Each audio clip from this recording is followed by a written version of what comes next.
Alright, hello! Welcome back to ESA Winter 2021. We're raising money for Alzheimer Fountain, and you can find links to donate below. Thanks to Koei Tecmo Europe and their Neo 2 The Complete Edition, Twitch, and ViewSonic for sponsoring us this event. But now it's time for Pi's run of Crash Bash. Take it away. Well, hello everybody. Welcome to Crash Bash. I am Pi. I'll be the runner for this. I'm very excited to be introducing this to you.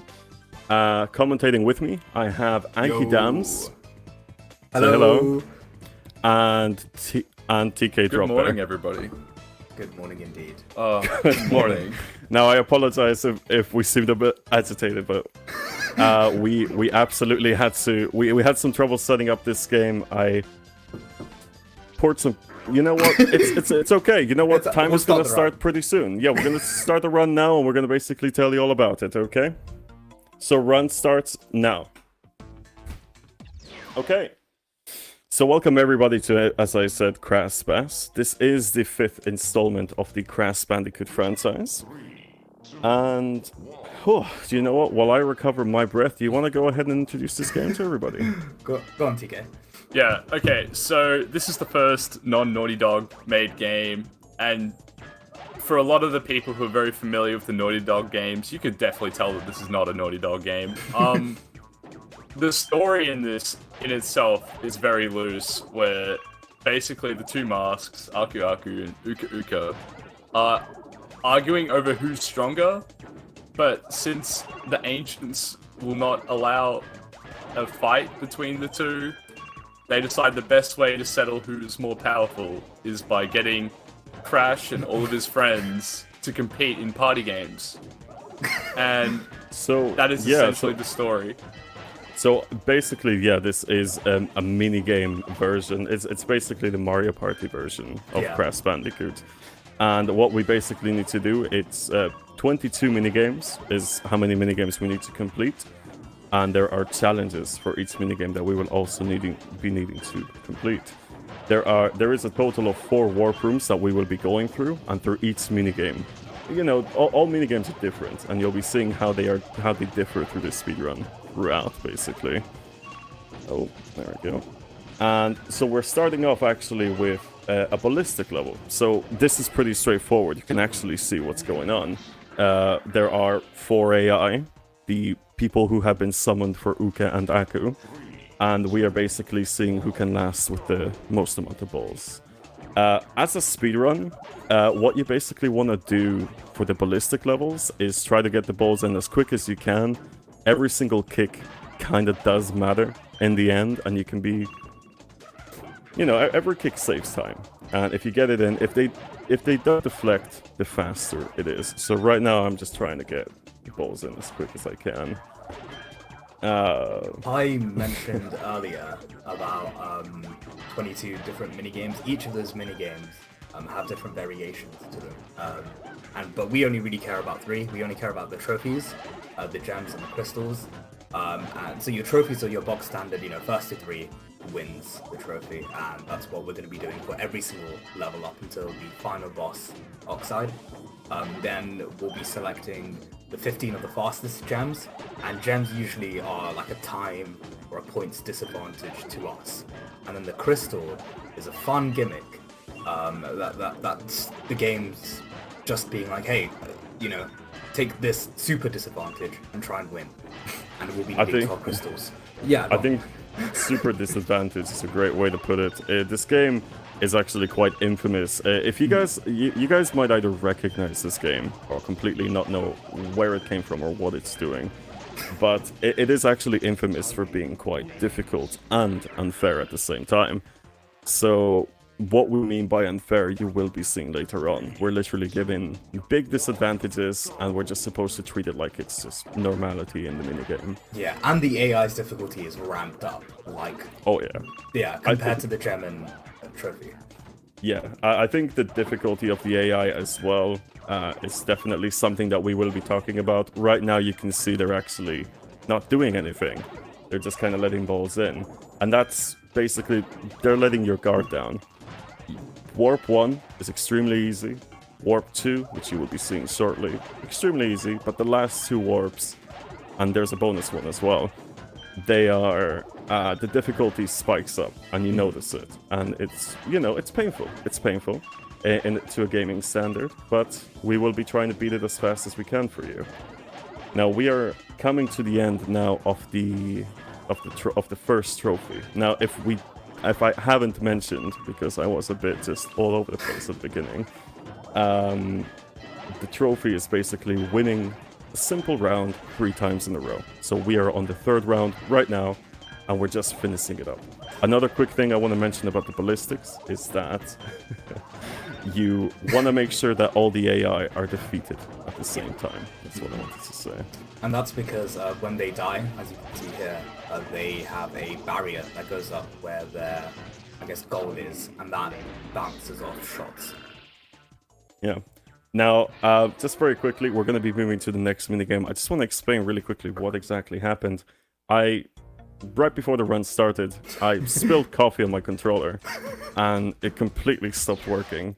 So I had to locate and find this little broken PS2 controller, and we are currently doing what we can.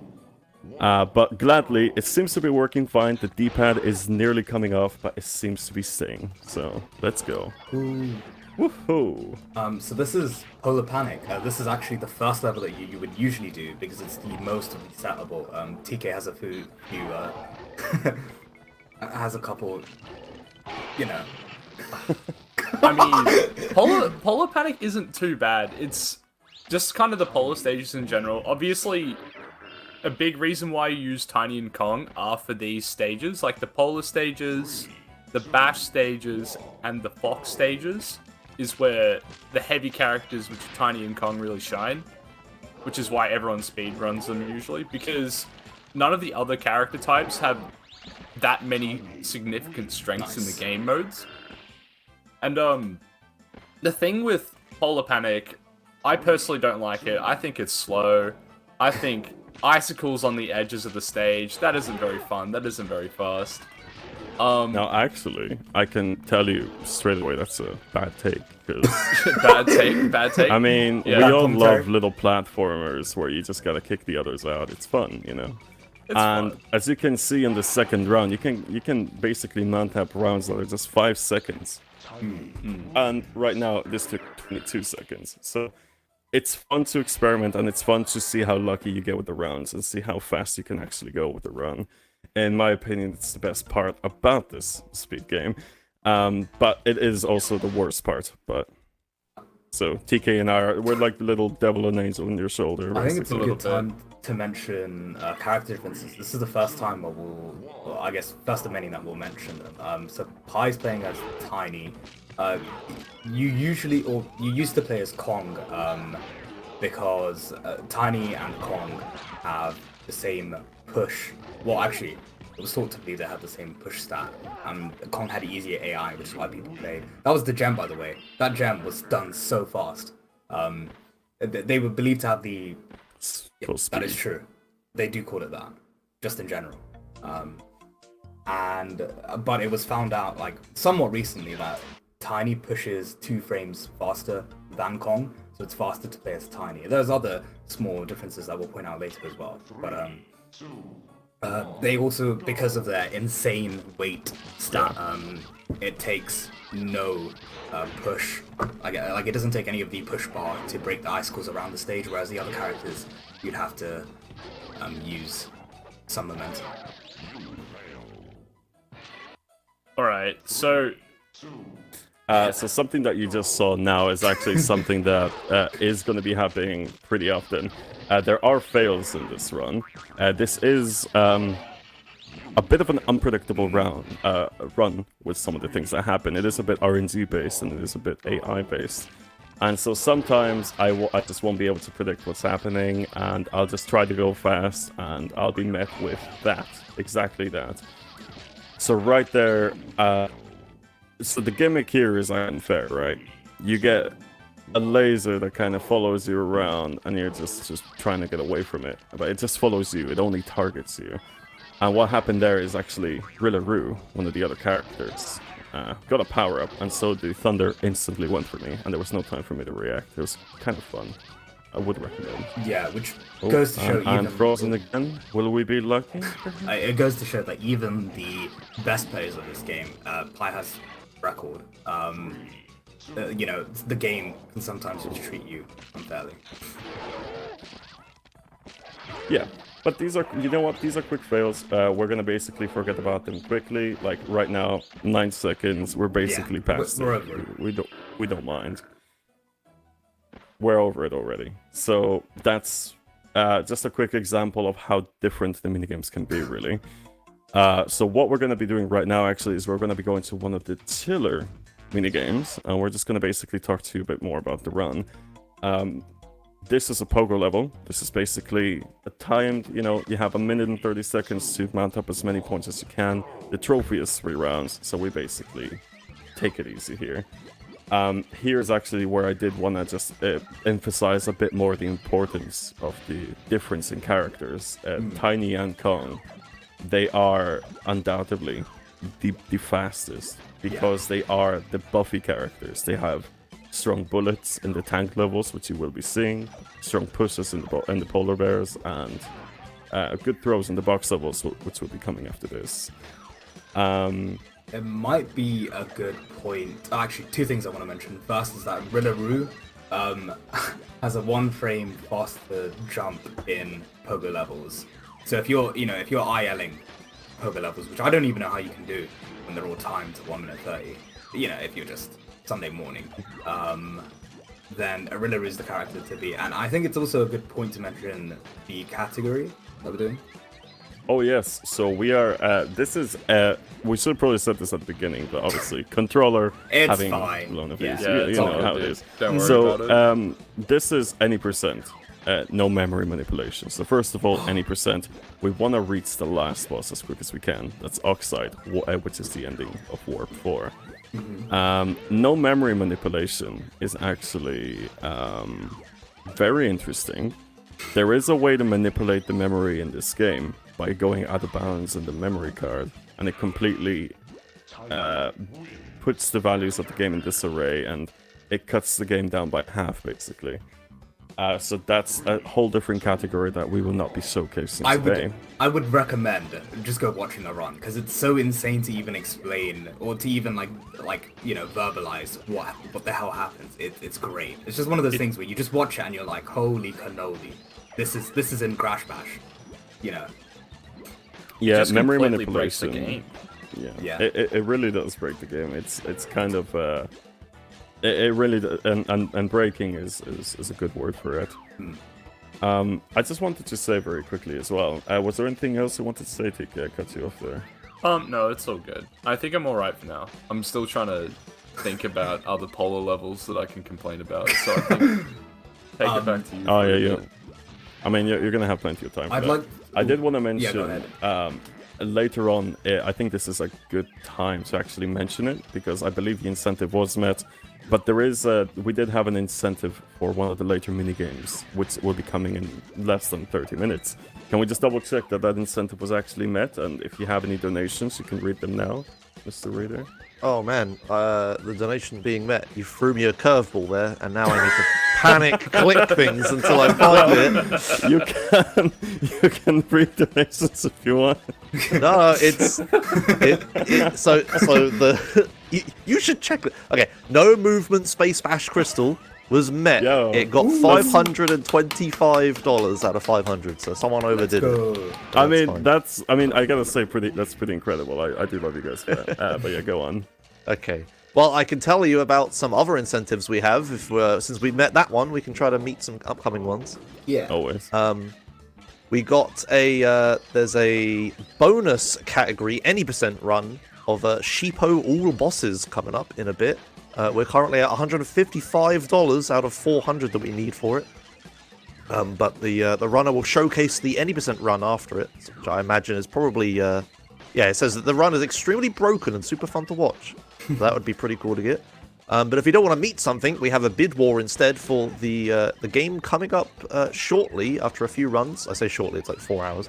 We got Super Cable Boy any %. there's a bid war for join or destroy the glitch. At the end of the game, we can choose to either join or destroy the glitch. The choice will affect the ending of the game. Not sure what it means. I'll have a look, see if I can find out. But currently, destroy is winning with $50 over join with only 5. So if you want to change either of those outcomes, get your donations in for Alzheimer Fondant. Yeah, it's pretty great. All right, so I'm pretty excited about. I mean, all of these incentives actually get me a bit excited, but especially the one that was met for our game. So basically, this minigame, as you can tell, it is a bit unpredictable. And there are many instances where you can actually win the game by doing absolutely nothing. Obviously, we don't want to do that because it's not fast, but it is pretty entertaining and funny to watch. So later on, you will be seeing us basically attempt a challenge which supposedly has a disadvantage for us, and we will be doing it by not moving. If we fail that challenge, it doesn't matter, we will continue until we get it. And I'm looking forward to it, definitely. So we've done the trophy of the Pogo Painter, however we do have to bounce a little bit more. Right now we have the gem, and as you can tell straight away at the top, we have a disadvantage, which is what this game loves to throw at us. So we have 80 points that we need to collect before the time is out. The AI have 60 points. I remember these disadvantages. I really enjoyed them as a kid. I don't know why. It's just like, oh man, that's a challenge. So I was always kind of excited. For these levels, Pi wants to prioritize getting shoes because it means you can get around the board quicker. Collecting arrows, which fill up the rest of the square in the direction of the arrows pointing. Missiles are like fun, but they're not fast and they don't really help anything besides stop AI if you get a snipe. Later on, actually, in Pogo, Padlock is when they become, I guess, more helpful. But right now, they're just, they're just there. I'd actually also like to mention really quick. Oh, nice. I'll mention it later. Don't worry. We'll come back to it. That was excellent. I mean, I'm kind of interested, but we'll come back to it. It was a Ps2 Differences. We'll get back to that. I love Ps2 Differences. Okay, so right there we did the gem then, and we're going to be going to the next minigame, which is one of our favorites. One of the ones that we remember most as a kid. I hope if anybody played this as a kid, and this is one of my favorite games, I hope you get a bit of a nostalgia hit from it. Bit of a kick out of this. Am I right, guys? Am I right? Yeah, okay. Yeah. So Jungle Bash. I forgot to laugh, but yeah, no, that's pretty funny. Thanks. What we have now is, as you can tell, we have boxes. We want to utilize these boxes to get rid of the health of the AI because they're slowing us down. So we want to just hit them as fast as we can. This minigame is actually one of the perhaps only reasons why we actually picked Tiny over Kong. Now, Tiny and Kong, they're supposed to have the same stats, but actually, Tiny picks up crates 5 frames faster than Kong and throws them 1 frame faster. So, compared to Kong, I'm like, he's like a little gun with a silencer, I'm like a machine gun. So, it really makes a difference. Especially when you're trying to just completely remove the health of the AI. So we also want to try to prioritize double hits as much as we can. As you can see, these boxes have a bit of a crazy hitbox. So if you get close enough to both AI, you can actually hit them both. And it goes without saying, it saves a lot of time. Double hits, even triple hits. We will be trying to go for those as much as we can. Do I dare explain iframes again? Yeah, it'd be really good to go into the melee, because what you can do in the bash stages is if you kick an AI, or if an AI is kicked by someone else, they are still vulnerable to a crate throw, which is kind of cheesy if you really think about how the game is designed. So what you'll see Pi try and go for is he'll either try and kick AI and then throw crates at them, or he'll target AI that have already been kicked just to layer on more damage. Yeah. Nice. Yeah, kind of like what I did just there. I kicked Kong towards a Nitro, jumped right into it, and we both felt the damage, but it was fast, and that's ultimately what we're looking for. So that's the trophy done. We did that 3 times. It was alright. It wasn't the fastest you've seen, but we'll try to go faster. Right now we have the gem. The only disadvantage here is that the AI have a little bit more health, and you only have 45 seconds to get rid of him.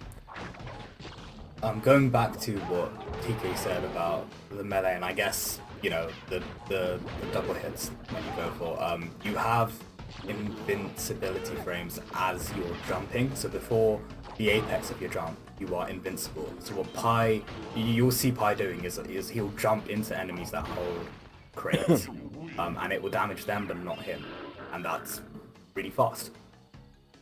That was an excellent gem. That was a really good gem.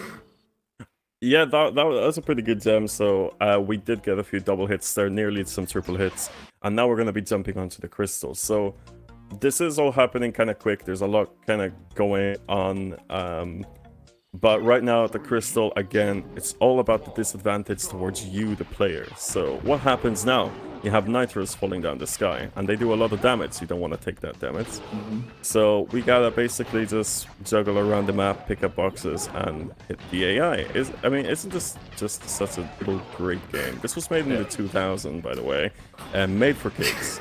So I will say though, I am. Oh yeah, no, go ahead. Yeah. I was gonna say this is one of the only stages that this disadvantage could work as an advantage if you can get your kicks down right.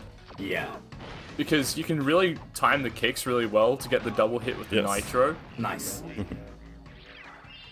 Yeah, that's definitely right. You can basically kick the AI. They will have only the melee invincibility frames, and then the nitro falls down where you just were, and it hits the AI, and you can have some really quickie 15 seconds, 20-second crystals with that, and it definitely feels nice. Oh, by the way, we're at the first boss. So basically what I was trying to say at the beginning of the run in my jumble is that each warp room has a boss. This is warp 1, basically the introductory warp, and we have the introductory boss. He's very, very easy. He spawns little Crash Bandicoots.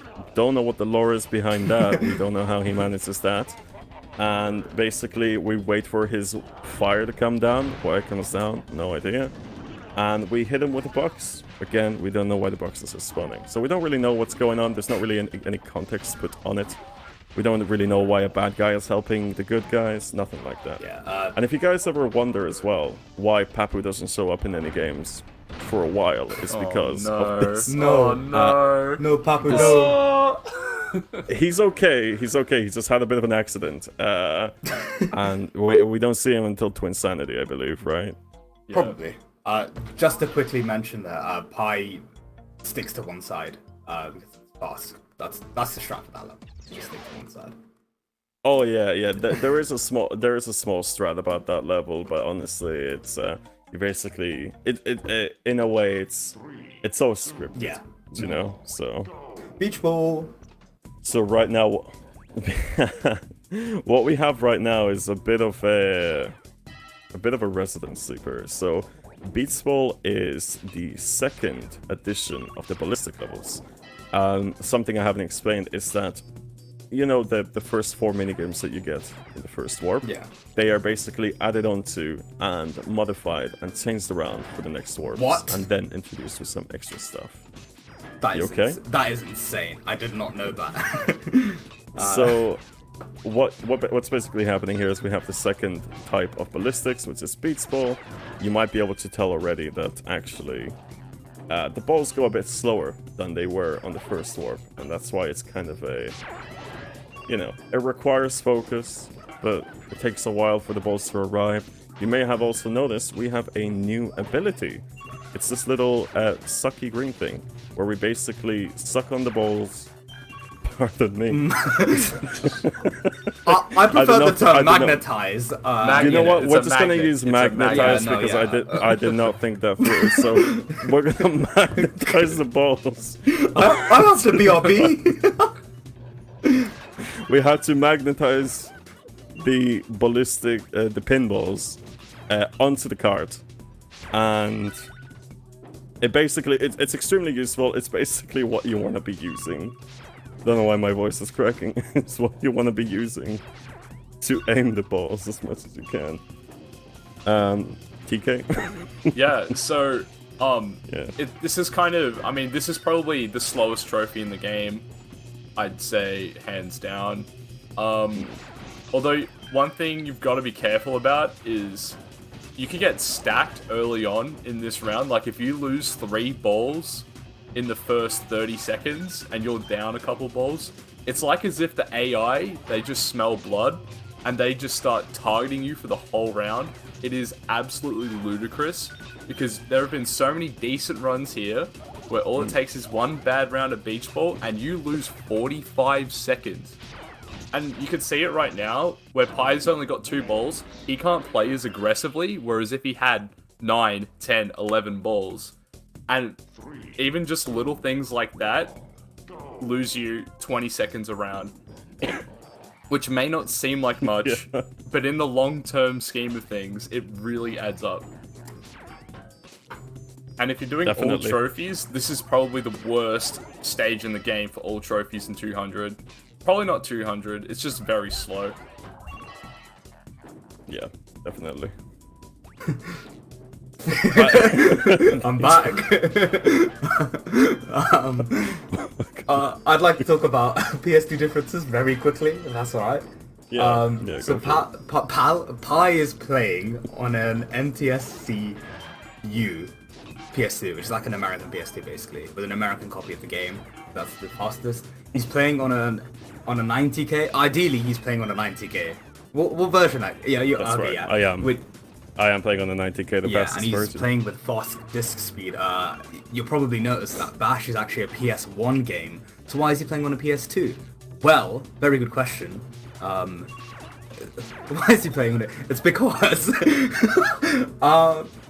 Yeah. Fast disk speed makes the game look faster. Yeah, that's it. I forgot the name completely. PAL is also 16% slower than Pi's current version, and also the Japanese version of the game. There's a Japanese copy. It's cool. It's in Japanese. It's slower because you spawn further away after completing challenges. And I mean, this isn't necessarily like slower, but the dot dash music and the oxide music are different as well. When we get to those levels, I'll play the subsequent music. They're relevant. Okay. Yeah. So this actually required. Go on. You know what, TK? Do you okay.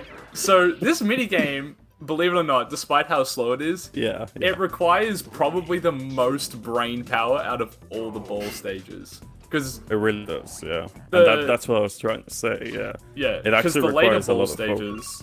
Yeah, because the later ball stages are almost too frantic, where you have to worry about just surviving. Whereas in this stage, you can really focus on aim, because at the end of the day, you kind of want Brio ideally to be the last person alive, because he's the easiest to defeat one-on-one. Because it's easier to make a straight shot than it is to make a side shot on Rilla and Kong. That's right. But yeah, we'll get to the other ball stages later on, because they're pretty the later difficult. ball stages, they really ramp up, exactly.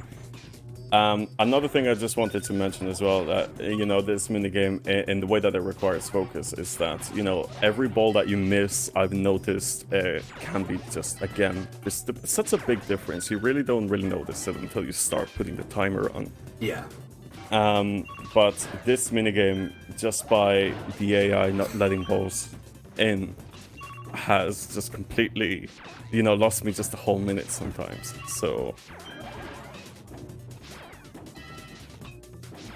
Yeah, that's cool. Yeah. Right, there was a silence. I'm going for it. Can I talk? Go for it. yeah, go Okay, for it. good. You want to raise some Try to bring this back a bit. yeah, go for it. Yeah, okay. So, everyone watching, remember we are raising money for a good cause, believe it or not. Alzheimer Fonden. And to entice you to donate a little bit more, we also have a couple prizes that you can win for donating during the event. ViewSonic has provided us with a couple of their amazing monitors that you can win. There's a minimum donation of $25 for the ViewSonic Elite XG270, and that's a cumulative, I think I'm saying that word right, donation total. So you could do $5 now and $5 later, and you do $5 5 times and you're in. You don't have to do 25 all at once. And then we have the final, grander prize of the ViewSonic. I'm gonna read it. Here we go.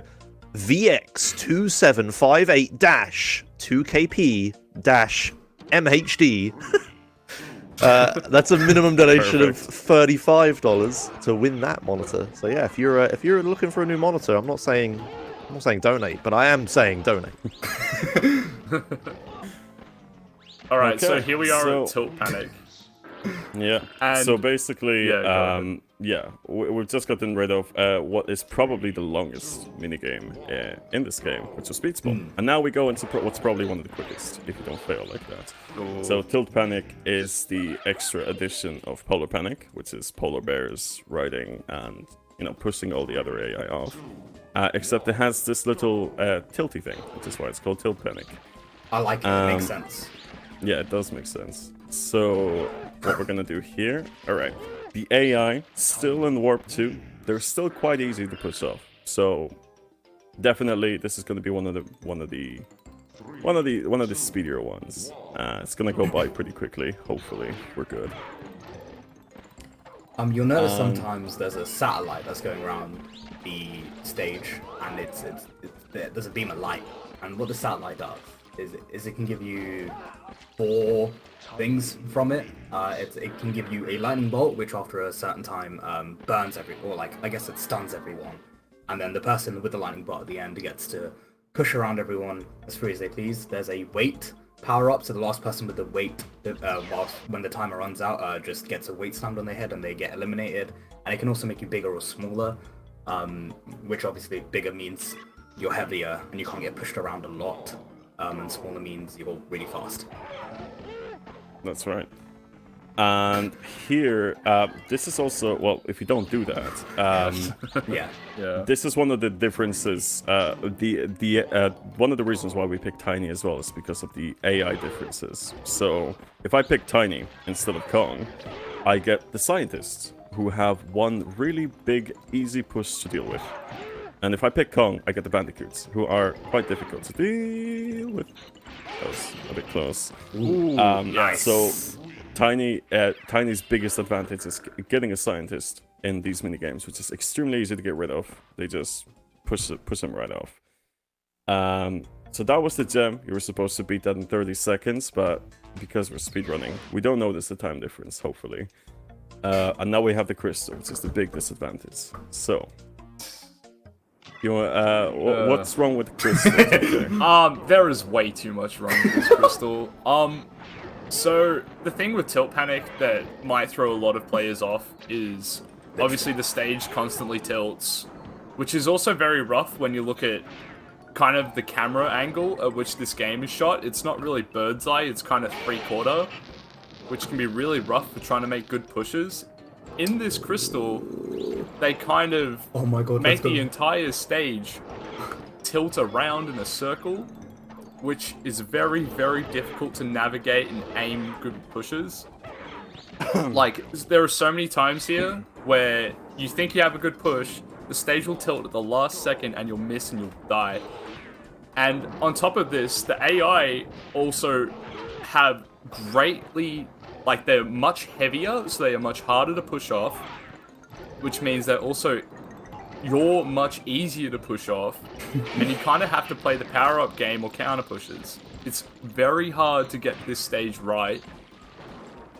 Although, Pi's looking alright here. If it wasn't for my jinxed it. homie Brio here, it would be okay. Because worst case scenario, let's you can see. just go power-up hunting, looking for lightning and weights, Nice. and that'll get you through anyway. Let's go. Yep. So that's thankfully one of the that crystal, because it is so wavy and the difficulty of the AI are kind of messed around so weirdly.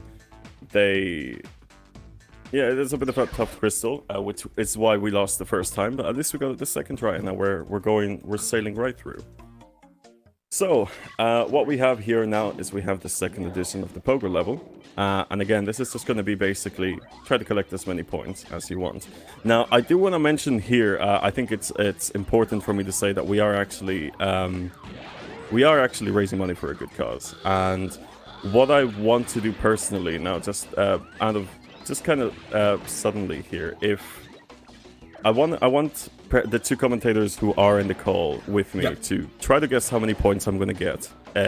Because it is an auto timer, you can't really do anything. So for the last 2 rounds, if you guess how many points I'm going to get, I'll just donate. I'll donate 100 to the charity. Oh my god. 100. If you don't get it right, I'll donate. I'll donate probably 40 or 50. So, Probably 40 or 50.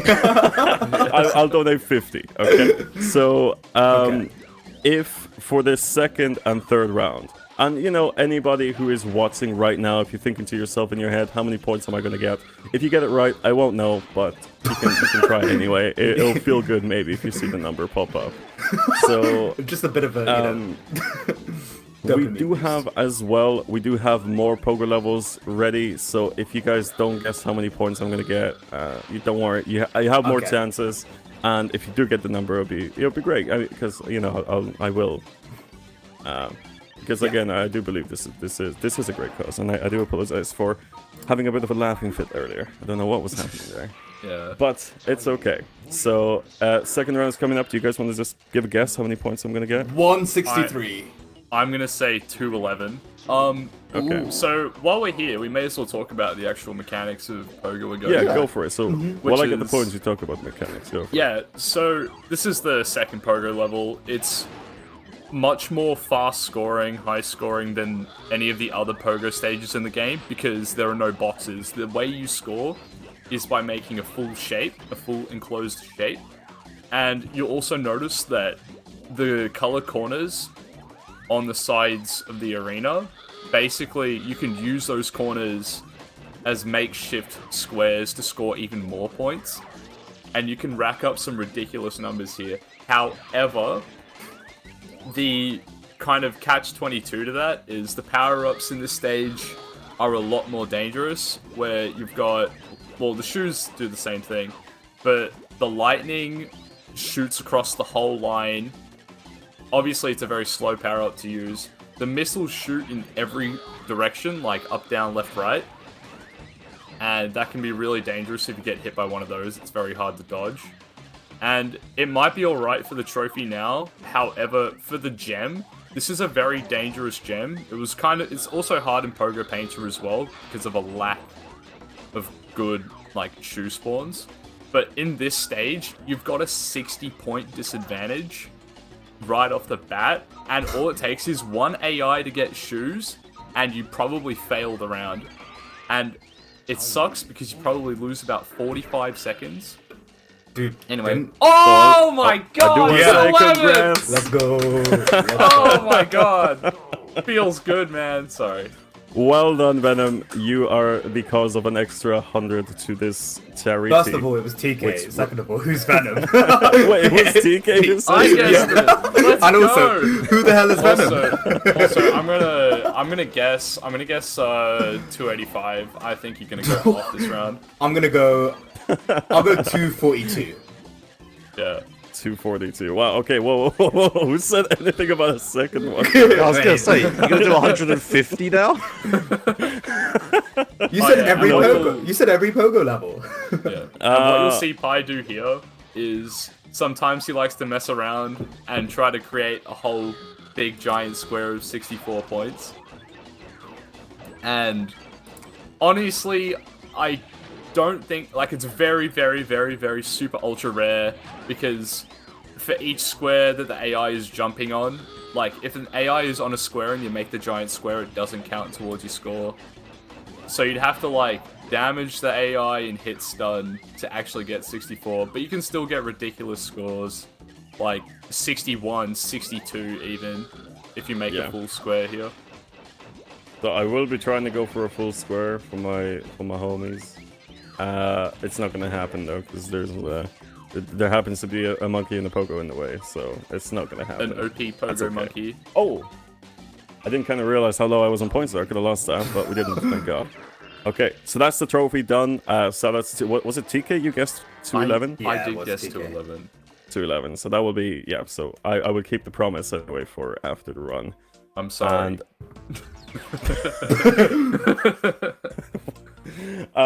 So now we have the gem. So what we will be actually doing here is, we have 150 points, they have 90 points, classic disadvantage. We gotta try to get rid of the points as fast as we can. So, yeah, as we've mentioned, the strategy is to hug the wall of your color.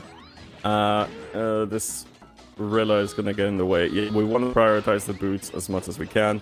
This is very, very luck-based, so chances are I don't think I'm gonna get this. We have not gotten the luck we needed, and I am not seeing any boots except the ones to my left, which are not mine. So I don't have high hopes, but we'll see. We'll see. No, how you it got goes. them. Yeah, nice. Yeah. I mean, at least in Pogo Painter, Also- it's like a 20-point difference. That's In this, unlucky. it's a 60% increase in points compared to the AI, which is ridiculous. That's right. So, another thing I should probably mention, very important, which, again, if you've ever played this game as a kid, you will be very glad to know this. The AI are, in a way, they're designed to go against you. So, they will prioritize shooting rockets and electricity towards you a lot more than they will other AI. This is especially... There we go. I was waiting for it. This was especially noticeable as the game progresses. There is more and more, I guess, affliction to ruin the player, which is you. So You got some good boots, luck here. This is good. This is good. yeah, you know, we've only wasted like It's a minute alright. on the It's previous okay. It's attempt. okay. At least we're getting some good Dude, boots yeah, now. you're getting some This is like optimal classic boots. Bash, though, where Yeah. you have the worst luck the first round, and then the game goes, sorry for losing 45 seconds. Actually, no, it was like a minute 10, and the game just says, oh, here's a freebie, sorry about that, my bad. And by the time you already win the round, you're already very annoyed. Very, very annoyed. Yep. You know So- what it's time for. Yeah, we know what time it is for. We're gonna wait just a little bit though before we say exactly what's gonna happen. So basically, what's gonna happen now is we just did Pogo a Go-Go. We're flowing through quite nicely, I think. This is Space Best. This is probably one of the most memorable minigames that you played when you were younger, if you did play this game. And basically, the ground breaks per explosion. And we're just it's a lot quicker than the first variation, which was just, you know, boxes and a normal terrain. This is a lot faster and a lot more fun because of what just happened. Kong just got sent to whatever is under. We don't know what's under, but he's gone. We're gonna be doing this 3 times, and then we come to the crystal. Now, basically, while I'm gonna be doing this, let me explain to you. This is where the incentive kicks in. We're gonna be doing the crystal of this minigame completely with no movement whatsoever. It can take anywhere between 30 seconds to 3 minutes to maybe more if we somehow get that unlucky. So, there we go. See how fun this is? They just go. You have no idea where they went. Can I interject? Great. Is that okay? Really quickly. Of course, I'd like to please. apologize. I said something completely wrong. I said you have invincibility frames when you're jumping. That is only half true. It's invincibility from splash damage from crates. So not actual invincibility frames. I apologize for anyone that I upset. It won't happen again. Yeah, that is detrimental information. So. Honestly, in the wrong Yeah, hands. so a slight thing anyway. There are just a few little things like that where the game plays around with frames and it's kind of awkward. There we go. There goes You're Kong. fine. Nice. And there goes Rio. Yeah. If we peer Yeah. pressure him into it, maybe. There we go. He's gone. Very small. So- Oh yeah, go ahead. Yeah, so that's the trophy done. The gem is going to be equally as quick. It's going to be in and out completely. You know, you're not going to notice it. So then the crystal will just be where the incentive was met. And again, that was $500 met for that incentive. Insane. So I hope it provides us with some nice visuals. 1 in 3. So Yeah, I'd Yeah, like this to. is- Yeah, go on. Yeah, go on. I was gonna say, No, scientists, so Cortex and Brio have extended range in this level. So in terms of character differences, they're like, you know, cool. This level also introduces weights from like the panic stages, similar to that person who has the weight at the end. There's the invincibility mask, the Aku mask, which makes you invincible, and then there's also the shoes, which makes you speedy. Yep. We're just... So yeah, yep. we did. Yep. So what happened there again? Quick fails. These fails, they happen. They're natural. Perfecting a speedrun, you can imagine, is it's very, avoiding these fails is very difficult. And in my opinion, it's what actually makes this game really, really fun to speedrun. Now what we're going to be having here then is we're going to be having a layback. I'm not going to do anything here. I'm going to let the incentive do the talking. So as I said, the AI do become a bit unpredictable. And so we will see what they do if I just don't move at all. Let's see what they actually do. The gimmick for this Now again- crystal... Oh, sorry, really Yeah, quickly. go Yeah, on. the gimmick for this crystal is that you can't actually pick up crates, which is why it's even funnier to just watch the mayhem here. Go ahead. Yeah, so we're just watching the mayhem anyway. Brio is already aiming the TNTs at me. I'm kind of fine with it. Rilla and Brio are having a bit of a row. Okay, Brio's looking a bit poor. Okay, so let's see what exactly happens here. They kind of get confused very easily. We should probably say that the AI have not been fully developed for this challenge, this particular one. Yep. So Rilla just walked into an exploding TNT and fell down, as you do. That is a mistake that you pay for. Brio gets taken out by Kong, and now we have a full health Kong. Let's see what he does. Completely disappears. Oh my god, that's good. First try. Let's Nice. Oh. First try, we managed to do this within 40 seconds with no movement. We kind of wanted to test out how possible it is to win things without movement. So I actually did a race of first to 100 crystals without moving. And how long did it take, TK, for us to finish that? I would say in anywhere from the time range from about 5.5 to 7.5 hours. And Yeah, so... yeah, the longest gap I think there was between crystal wins was about 14 minutes. So here, there's something really quickly I want to mention. Yeah.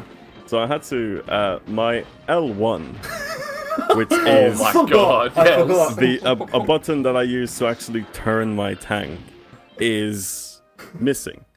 So what you're gonna be seeing here is you're gonna be seeing a lot of right turning, not intentionally. It's just a little thing that we need to kind of deal with in this spot. So I'm gonna do that, and I'm gonna just turn all the way around again, and hopefully we can still do this kind of fast. It's a really cool Now it's 360. okay. We don't need it. I think we're No, fine. you're good. I am. Yeah, you're fine. Yeah. Oh, never mind. No, it's It's fine, fine. it's fine, Listen. fine. Yeah. these- Yeah. This is another reason why we pick Tiny, because Tiny has a full shot kill with his. He has mega spiky bullets, and they kill really fast. They do a lot of Yeah. damage compared to the other enemies. Yeah. So the bullets for the buff characters here, they're one of the main reasons why you want to pick the buff characters to begin with. Mines, they do half health, so you want to prioritize. And they also do they prevent? Yeah, I guess you could say they prevent the AI walking over them. Like if you could block out an AI trying to come towards you by putting a mine down. While you're turning right, you're right if I read some things? Yeah, please go for it. Okay, good. Turning right. Go for it. So yeah, we're raising money for Alzheimer Fondant this event. You can see we've currently raised 13,810, and now with Pi's $100, we're almost at $14,000 for Alzheimer Fondant. So we're almost at the milestone. Whoever wants to donate now, get it over. You know, maybe we can even get to 15k anytime soon. That'd be great. You know. But yeah, but Outside by Fonden is a great cause. It's the Swedish national fundraising organization that focuses on Alzheimer's disease and other dementia-related diseases. Its aim and purpose is to increase fundraising to the benefit of scientific research in order to find a cure for Alzheimer's disease. So thanks to everyone who's donating, thanks to all the runners who are helping out and stuff. And yeah, I'd be glad to see how far we can get at this event. Thanks.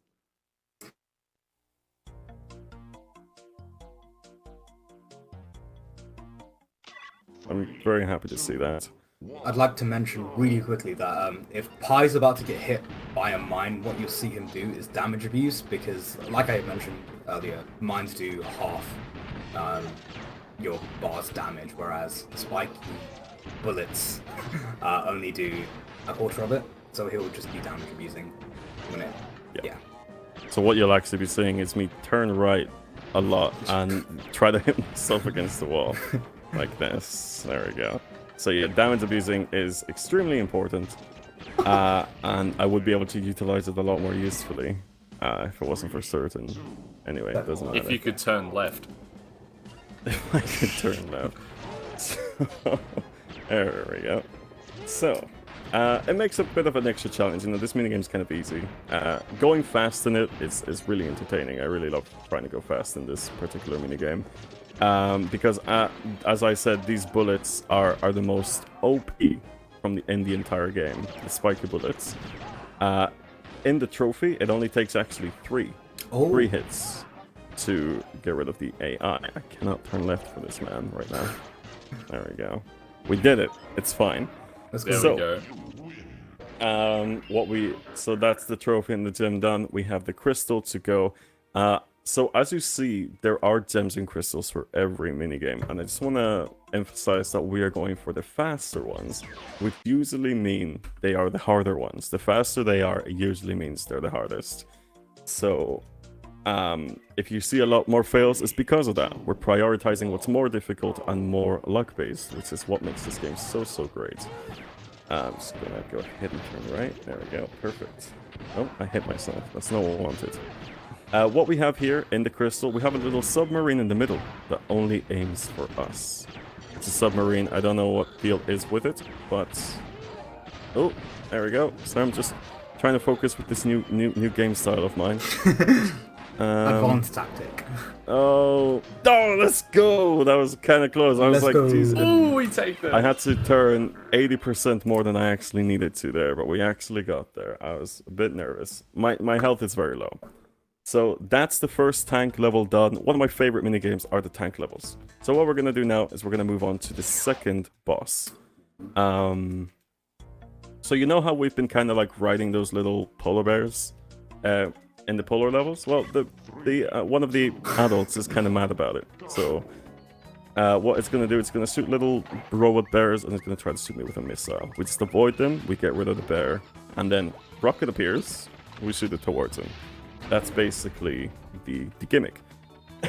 This is actually one of the easier to fail bosses, because let TK explain it while I try to focus on the movement of these Yeah, bears. so obviously you'll notice that this round, which is like round 2, it works in 3 phases.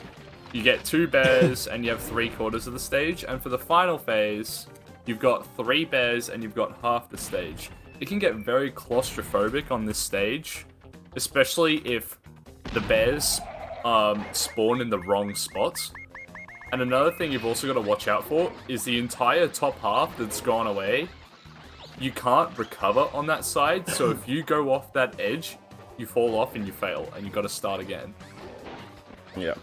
So what we did there, you could see actually that the bear pushed me off, and it basically made me go to the edge, but I wasn't falling. It's because the bears actually don't have the ability to push you off, which is actually a little... I believe, I don't think it's intended, but we use it to our advantage. Otherwise, this boss would be way more difficult. Because with the ricochet of our push, we actually get flung off. So, luckily, we actually did the first try, so I'm really, really happy Let's about go. that. And now we come into one of my favorite minigames, and again, one of the most infamous minigames of this party game. So this is Embolism. Embolism, you have 20 balls each, and Engine, our beloved character from the franchise, pops up in the middle and starts shooting pinballs like crazy. It can get very overwhelming. It can go very wrong very fast. So I'm going to be trying my best here to focus on the pinballs. And if you guys have any fun facts you want to say in the meantime, yeah, go for it. I mean, Do you want to explain the power-up to get? Yeah. Oh, yeah. So, Tika, Yeah, sorry, my apologies. I accept So your the apology. way way that the power-up works in this minigame is you got orbs which spawn in random corners of the stage, and obviously you can probably see, but it's basically a force field that blocks out all the other balls. You can't manipulate it, but you can recognize where the next power-up's going to spawn. So for example, if the orb spawns in the bottom right, it can't go back to the bottom right. It has to go to the bottom left before it can go back to the right again. And you can kind of, once you figure that out and you can learn it, it's really good for if you're in a tough situation, because it gets to points like this where Pi is really under the pump right now for balls, where he might need a power-up to bail himself out here, especially with engine spawns, because you'll notice that at the very end of these rounds, you'll see a lot of balls on the stage. Engine is going at a frenzy, and that was clutch. That was really good. That was very clutch. Well done. But I will say one thing though: if I do get another perfect round where I don't get a single ball in, which I've never done before, I will donate another 100. Let's go. I very much doubt it's gonna happen. So, but yeah, I mean, you can basically. There goes Kong anyway. He doesn't like it. You can basically see it gets overwhelming really fast. So. What we're gonna do, yes, I'm gonna basically just focus, try to let as few balls as I can in. If I do focus, we can get some really high numbers, so... but this is definitely one of my favorite ones anyway. Definitely the one with the most activity for sure. It's also a very difficult flat relic in terms of 200%, I would say. You want to talk about plat relics? Man, talk about plat relics? Oh boy. So... obviously, we're doing any percent, which just requires the base ending. It's kind of like 70-star Super Mario 64, where you don't complete it, you just beat it. There are two other categories that are mainly run in this game, which is all trophies, where you basically, the bare minimum of every trophy in every minigame, including Walk Room 5, which you unlock after you beat Oxide. And that requires some gold relics, which unlock after you beat Oxide. And then you got 200%, which is kind of infamous as being a very difficult and long category, looking at around anywhere from 8 to 12 hours if you're half decent at the game. And the thing that takes up a lot of time in 200 is the plat relics, because the plat relics is basically... every AI is on steroids. The difficulty is jacked up through the roof. And you gotta win 3 rounds all in a row. That's right, not just 3 rounds. You gotta win them all in a row. And I've spent 8 hours once trying to beat this plat relic for a quote-unquote speedrun. It was more like a playthrough at that point. And I kind of lost my sanity after doing this stage, but I think... this stage is probably the hardest stage in terms of a plat relic, because it is legitimately hard. You could talk about all these other strats definitely. like pause buffering, where you kind of give yourself more time, but it's just very hard. Did that orb just disappear? Oh yeah, that happens so sometimes. basically the orbs as well. If you might have noticed, you try to go for an orb. It basically it disappears as soon as engine pops up. There's also a timer where if you don't get it for, I believe it's like roughly 10 seconds or something, Right. it will disappear. But yeah, sometimes it'll disappear sooner because engine is popping up and he probably takes it for himself, who knows. So this has been going pretty well though. Anyway, well I say that, but yeah. No, you're fine. You're fine. Thank you. So okay, Brio has the power up. I'm not nervous. I mean, it's been a long time since I've lost one of these rounds. So, but it's as what this game basically does is it basically brings your guard down. Like this right now, you might consider, yeah, it's easy enough. But the Platinum Relic, the difficulty is so increased. It does become a bit unbelievable. And that is why this game is infamous sometimes with the difficulty. And it is one of those games where perhaps as a kid you may have never finished because of it, at least full percentage-wise. So what we're doing now anyway, Embolism is done. The Gem and the Crystal for Embolism take way too long and they're difficult. So we're not going to be prioritizing those. Did we mention that we only need certain gems and crystals? Because we only need certain ones. We only need 15 gems and we only need 12 crystals. Yeah, well, I'll mention it again. What's fun about this level? So, oh no, go ahead. No, yeah, what is fun about this level? I have it written in the GDoc notes here that Pi is going to fail here a lot, so be prepared in advance. Pack lots of fruit. You have the Uka mask this time compared to the Aku mask that we saw in Space Bash. And he'll just go around it. He acts as like the satellite that gives you disadvantages. But also he melts part of the stage. So the stage gets increasingly smaller as the time goes on. Okay.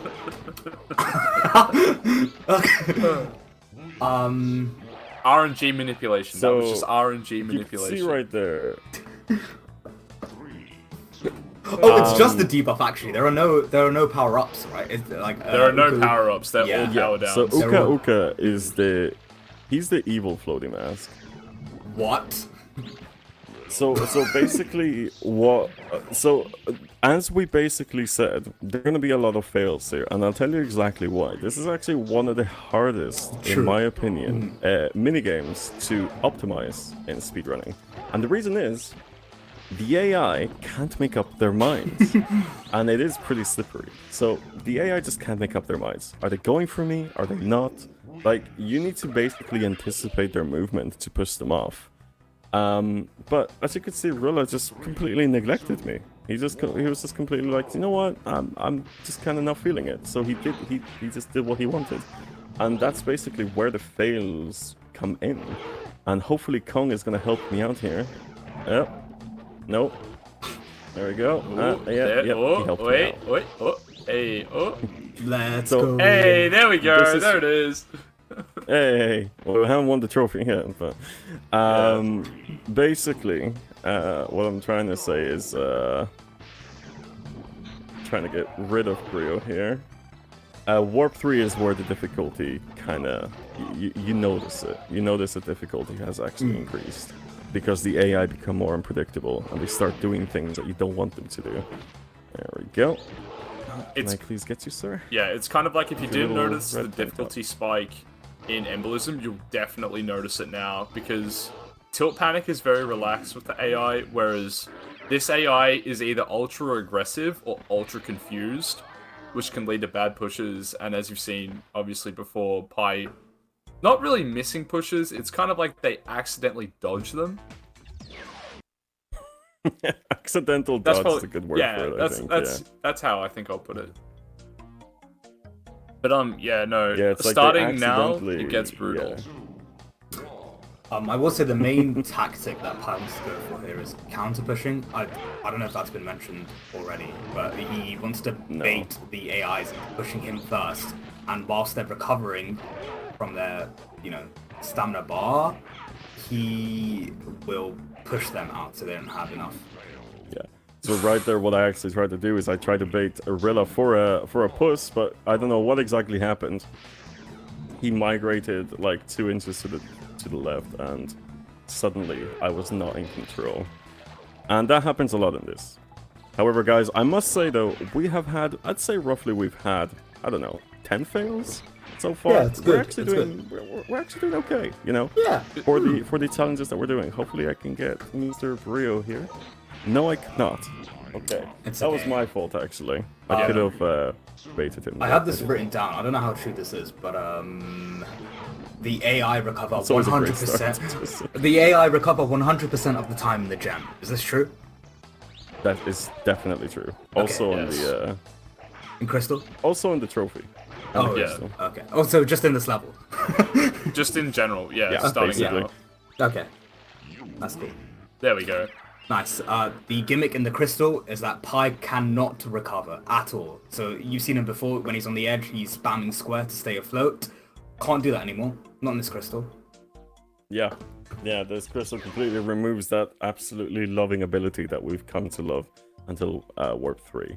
So what we basically have to do is play the game as we should, but without touching the edge, we don't have a chance. So let's see what happens. Let's see if we get lucky. Brio is pretty nice. He's just gonna get in the edge there for me. I'm just gonna get rid of him. Yep, well that's not what you want. I Ooh, yeah. missed Kong, and Uka actually decided to punish me there, so that's fine. That's fine. That's great. Although that's a really good start for And- Snowball. Brio, it was a good start, but I thought I could go for Brio, but he completely decided to just ignore me. He decided I wasn't good enough. That's fair enough, honestly. Let's see what we can do here. Oh, I got turned into... Okay, would you mind? Oh. Like, I'm just trying to just get my own ground, get my own space, and he's just kind of, you know what? There we go. Yeah. But that's totally fine. We can totally... It's a quick fade. We can basically just ignore it. There we go. And now we just have one Nice. more AI to worry. He will get baited, and hopefully... Yeah, this would be it. No, it was not it. Oh. No. Okay. Oh my god. It's alright, it's alright. Yeah.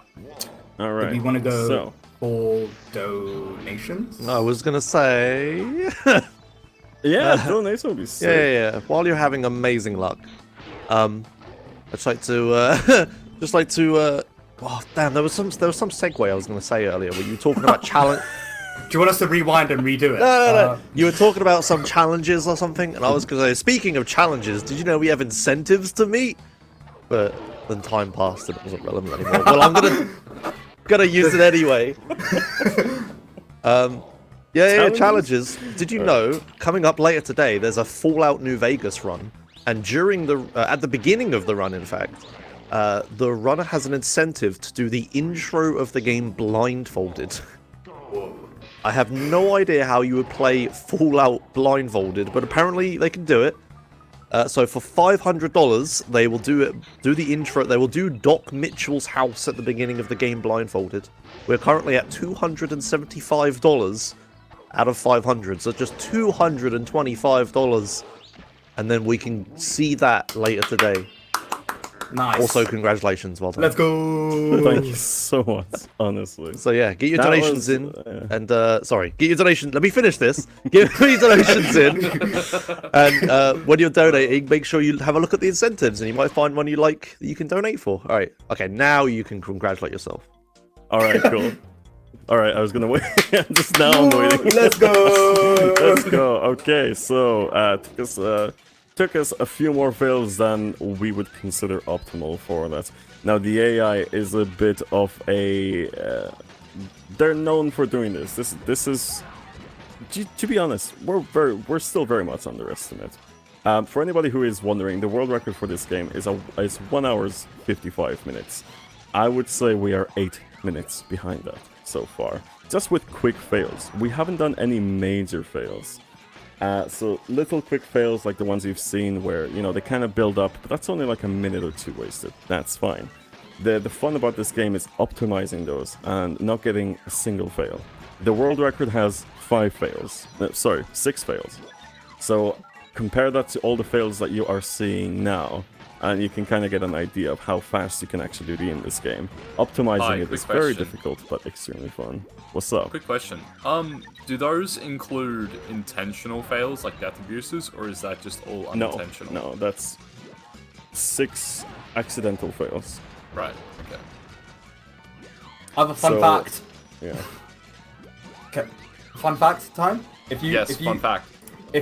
Fun fact. If you win at the top, Because the way that this one in particular works is it zooms into your character. If you win right at the top of the level, which hopefully Pi will do at some point, the game zooms in and you see the skybox because there's no texture There it there. is. There it is. You see it? Ain't that cool, huh? Sure. Ain't that fun? Oh, there we go. Yeah, I was gonna say I couldn't see it because your stream froze for a second, but it's back now. I'll guess 145. Ain't that a Oh funny yeah, way? I'll guess. You know what? 163. I'll That's guess, another 100. That's another 100. Yeah, go on, Pi. Pi guess as well. I'm gonna guess 145. I didn't actually listen to your guesses. But, What? Okay, TK 145 said is my 146. guess. I said 163. All right. But Right yeah. on. So Okay, with El perfect. Pogo Loco, So, Yeah. would Hey you like guys. me to go ahead? Hey I guys. was probably mentioned that. So, Pogo Loco is no. I'll go ahead. Actually, I quite like this Go one. nuts. Yeah. So there's El there's a Pogo record. Loco. The Ripperoo is obviously the beloved character that you see in Crest 2 and all that. Whatever. He's spinning around and he's kind of throwing in TNTs in the middle. So this is the new gimmick for the Pogo levels. Every time there's a new gimmick and it's super exciting. So this is actually, in my opinion, the hardest Pogo level to actually win against the AI. Because as you can see, they're all doing pretty even, and there's not a lot of power for me. If I get unlucky, there's not a lot of power for me to come back. So this is very, luck-based. Maintain your focus, make sure you don't miss boots and rocket opportunities. Something I should mention, there are rocket spawns and boot spawns are the same. So if you don't see boots, get as many rockets as you can, get rid of them, and hopefully the boots will spawn. Oh, you were so close. So, Say your own so number. what? Oh my goodness. Ooh-wee, I wasn't even paying attention. I'm 151. gonna guess 1 for 5 again, by the way. I'm gonna go 149. What's so funny about 149? This game is just a big guessing game. To be fair, they are. Yeah. Yeah, I mean, in my opinion, guessing the number that I'm gonna get, I always try to just go for as many points as I can, not stop all of that. It's my favorite. I just love guessing. Actually, that's incorrect because it saves time to not go for a box if as the counter is running down. So like if it's going down to 1 and you get a box, you lose frames. Or you lose time. That's true. That's true, actually. Because the animation has to So finish. you guys Yeah. can see, you guys can see the point animation at the top left. If I happen to get a big ton of points on the last second, it will actually try to speed it up, and I'm actually wasting time because I'm waiting for the points to come up. Yeah. And that's obviously it's a few frames. They don't really matter. I've failed like 20 times in this run, but we still are gonna try to avoid it if we can. Also, I do think it's funny that in that Melt Panic crystal, I had probably the same, if not more amount of fails than the world record run itself. So, it's good perspective. I love perspective. This round Alright, is so I'm coming actually down to getting the quite wire. close here. Yeah. Yeah, see, Pogo Loco is where, you really gotta make sure you get the good luck that you need. You're fine. Like, they're all at 90, and Rilla, the cheeky one, is at 102. This is not what you want. Did anybody get 102.6 anyway? You tell me. So you don't do the gem Pogo for Loco this, don't done. you? Now we are going to No. Snow Bass. Good. No, I don't. Because Dude. later on in the game, we have the 2 hardest gems in the entire game. And of course I'm going to go for them. I want to showcase them. They're lovely. They're great. Of course. True. So here, Snow Bass. Boxes. It's snowy. It's icy. Ice physics are introduced. Everybody loves ice physics. And more boxes. And a penguin. So, that was a big list, honestly. That list kept going and going. So, this is the 3rd edition of the box level. In my opinion, perhaps not. Obviously not as cool as Space Bass. Nothing is. But yeah, everything's icy. You have a penguin that gets alerted when you hit it, and it starts spinning and hitting you if you get in its way, in its wrath, I should say. Big damage. Yeah, the strat here is basically wake up the penguin, hit him, and hope that he gets rid of all the AI, really. Again, very luck-based. You can get some really quick rounds, 15 seconds, or if Penguin Man doesn't do anything quickly, you can just spend 50 seconds trying to get rid of the AI here.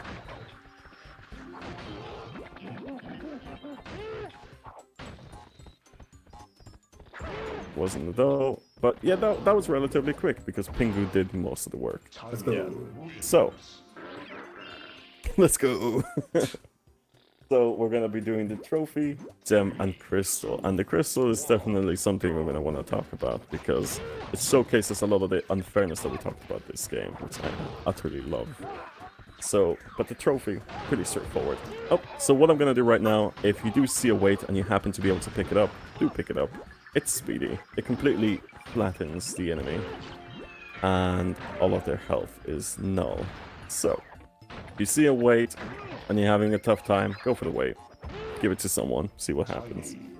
Okay, the trophy's done. Now the gem, we're just gonna need to do the exact same thing under a time limit. So hopefully we're okay. Can I try and explain something that I did a really bad what's job up? of? Okay, so if Pi is standing next to an enemy, because Tiny's actually tall compared to someone like Brio, if Tiny was standing next to Brio, right, like right next to each other, and there's like very little space between, and Pi had like a crate, right, let's say TNT or a normal sized crate, and when you throw stuff, it might sometimes, it usually goes over the person's head. But what Pi can do is he can do this thing called a 180 quickie, where he turns, when he like rotates his joystick 180 degrees, and then he flicks it back. And then kaboom, and then you hit Brio. I think that's the best explanation for anything ever. I was honestly don't think I could have been more confused. So, yeah. Anyway, small little strategies. Because I am so tall as Tiny, the boxes will sometimes go over some of the AI, so you need to do like a little flip. So, we're gonna do the crystal here, and then, Josh, if you do want to say anything, you absolutely can. Okay. You actually can say it now if you want. So I literally just asked myself, I wonder what I want to say next, right? And I was just about to think about it, and then you asked me if I want to talk. So now I'm buying as much time as I possibly can. No, I'm joking. I can't deal with it. Alright, no, let me do something. Tell me, what did you think okay. of? No, yeah, we're... what is the shift? Okay. Funny, no. Anyway, yeah, what... Okay. I love segues anyway.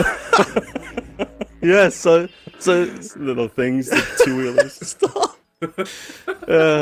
So please remember, while you're watching these runs and enjoying the fantastic commentary and gameplay, do remember that we are raising money for a charity.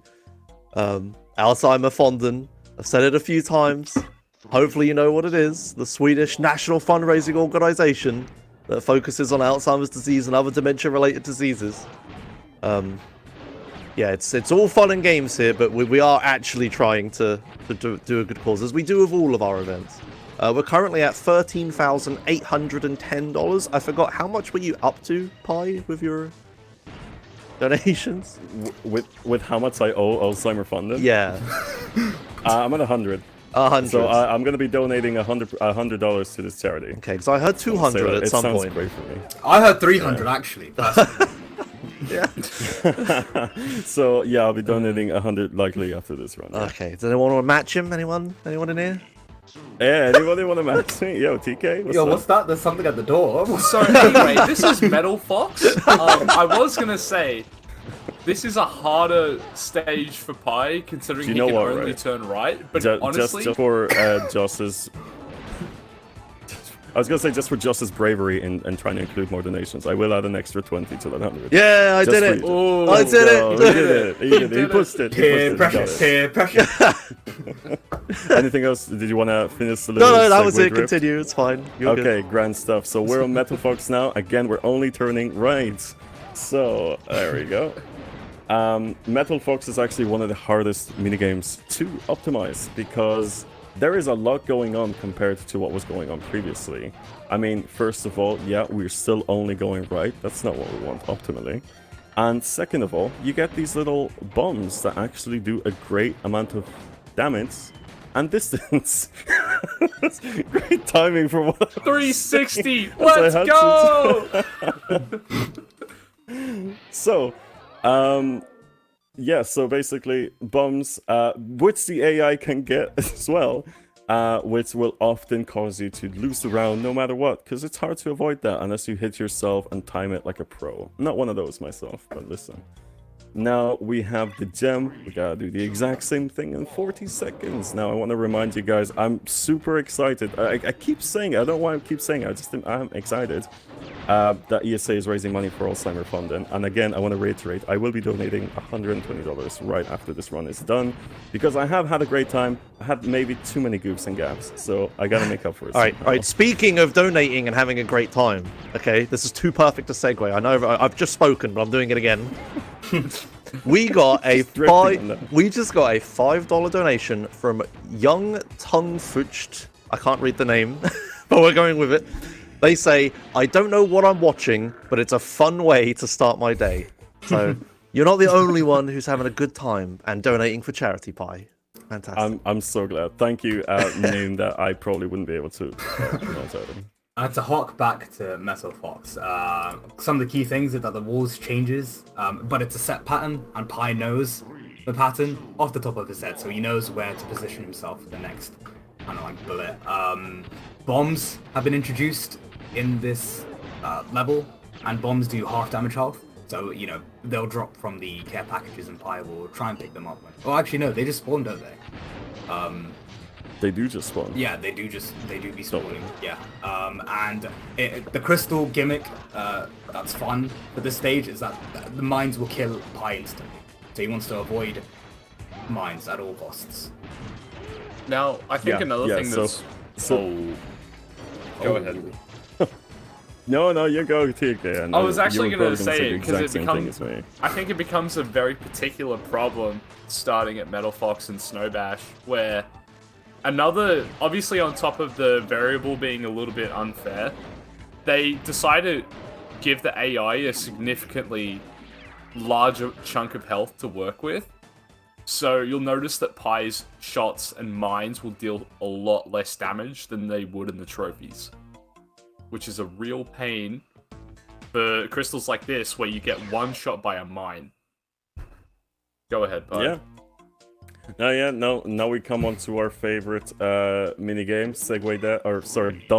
dot dash, where we are on a little hover cart, and we go in circles, and we gotta reach 10 laps. Isn't this exciting? It's kind of like CTR, which was the game that was released prior to this one, but funner actually.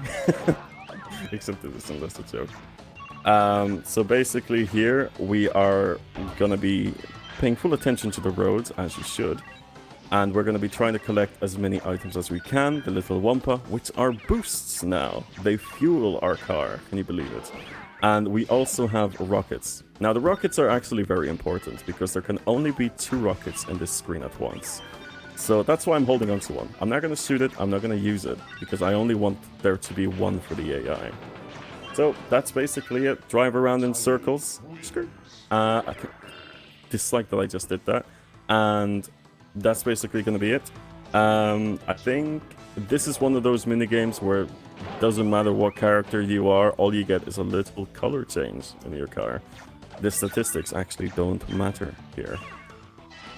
And if you guys are a fan of 360s, I'll just go ahead and do one for you now. There we go. That's for charity, that one. Alright, what were you going to say? I said I mentioned earlier about version differences between the different copies, between like PAL, NTSCU, and the Japanese copy.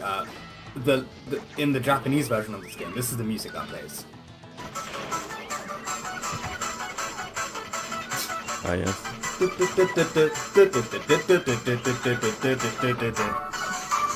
So that's the music that plays in the Japanese version of Bass, which in my opinion is the superior version just because of that. And Fake Crash. And Fake Crash. And Fake Crash. Yeah, is there any more differences you want to talk about? Not at this current moment, no.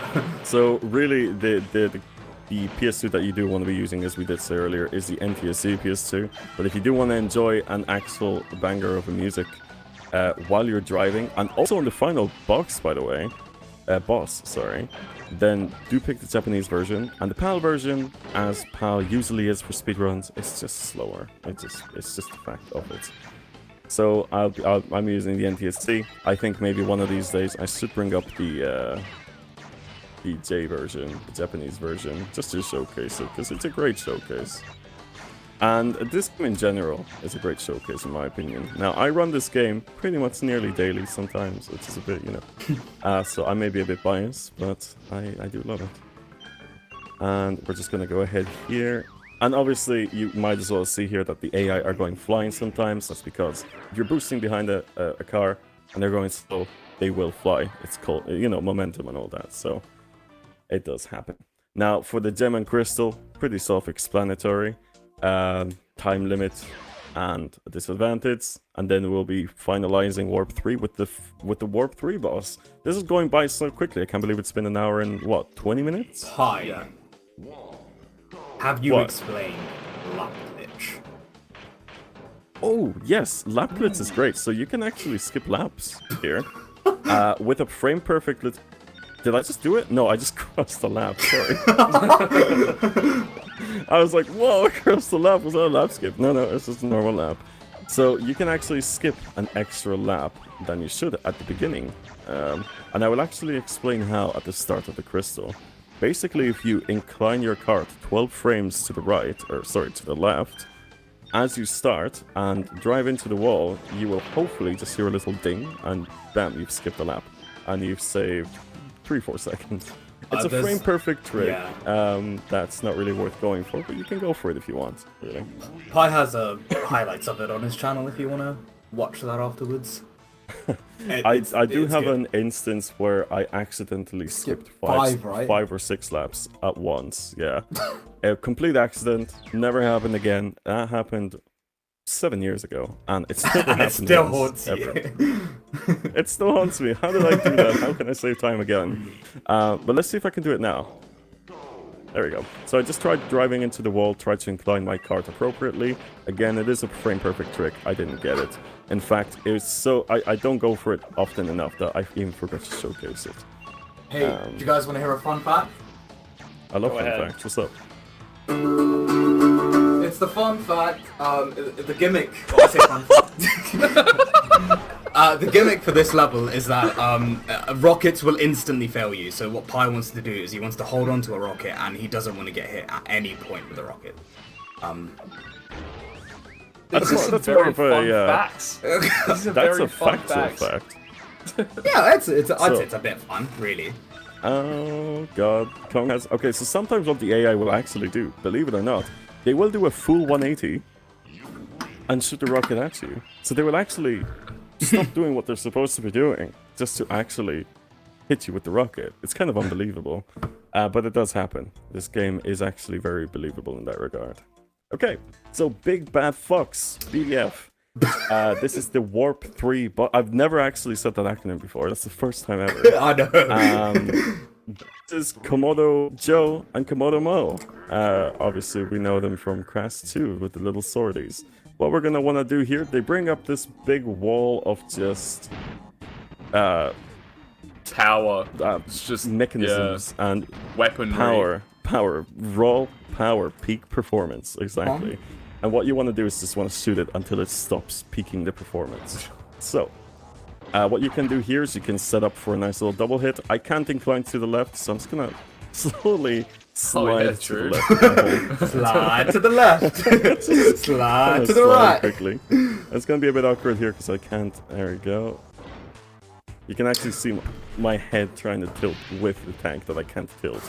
So there we go. Now, actually here, you can death abuse before the two brothers show up. Yep, I'm just preparing my next fun fact. Okay. So there's actually a visual cue as soon as that little big wall of peak performance is halfway down, you just hit yourself, death abuse, and they pop up. And phase 2, which is this.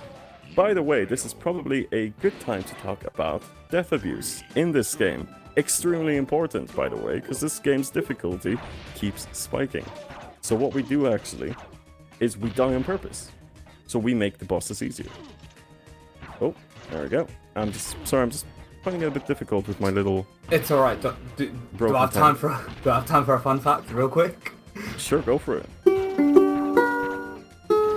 Fun fact. That's a different ukulele, by the way, altogether. I have 2 ukuleles. In the Couldn't demo, tell, they sounded Is the same. that the fun fact? yeah, the fun fact. I have 2 ukuleles. Thank you and good night. In the demo version of this game, the icons of Joe and Schmo are Bart and Homer Simpson. There you go. I'm laughing to death. Put that in the chat already, but like, you know. And on top of that, the icons are actually the wrong way around. Yeah. So, like, they've got Mo's icon for Joe's health bar, and vice versa, which is kind of weird as we head into Warp 4. Okay, but before we do that, can I have a fun fact jingle real quick? Yeah. Hold on. Of course. Fun fact: we have some donations. That is a fun fact. Okay, so we got a couple donations here I want to read. We got a $10 donation from JP, who says, "Just take my money." And they put their... I will, thank you. Fair and they enough. put their $10 towards Portuguese language in Halo 3 ODST. But then we also got a $50 donation from Basic EXP, who says, "Well, I was going to sleep because I'm in Canada, but this run has me glued to the screen." And they put their $50 towards Neo Any % category change to all main missions. So yeah, thank you. I'm glad you're all enjoying the run. I am. This kept me awake. I was worried I was going to fall asleep. It's getting me away. Great. Yeah. So thank you for the donations and keep them coming. My housemate too, I think. I don't think.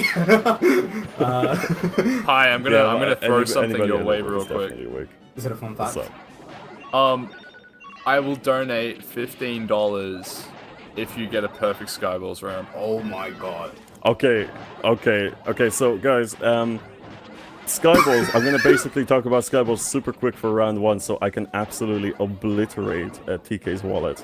So this is basically, in my opinion, one of the more fun ball levels. You're in the sky, floating, God knows how, and you basically have 20 balls. They have 20 balls. You just want to get rid of them. Same concept. So the physics are a bit broken in this one. Okay. Balls will sometimes go through absolutely through the edges. It's not the most well-developed ballistic level. In fact, it's the worst one. So, with that being said, I'm going to be hard focusing for charity, and if I get not a single ball in, he's going to donate to the Alzheimer Fund. So, I'm excited. Focus mode on. TK, Anki, if you guys want to just talk about the game or about whatever, really, fun facts if you want. But without the ukulele. No, what? That's what the fans are here for. I could talk about Skyballs for a little bit. I mean, this is probably the most random of the 4 ball stages, mainly because of the engines in each corner randomly failing. I think, I don't know.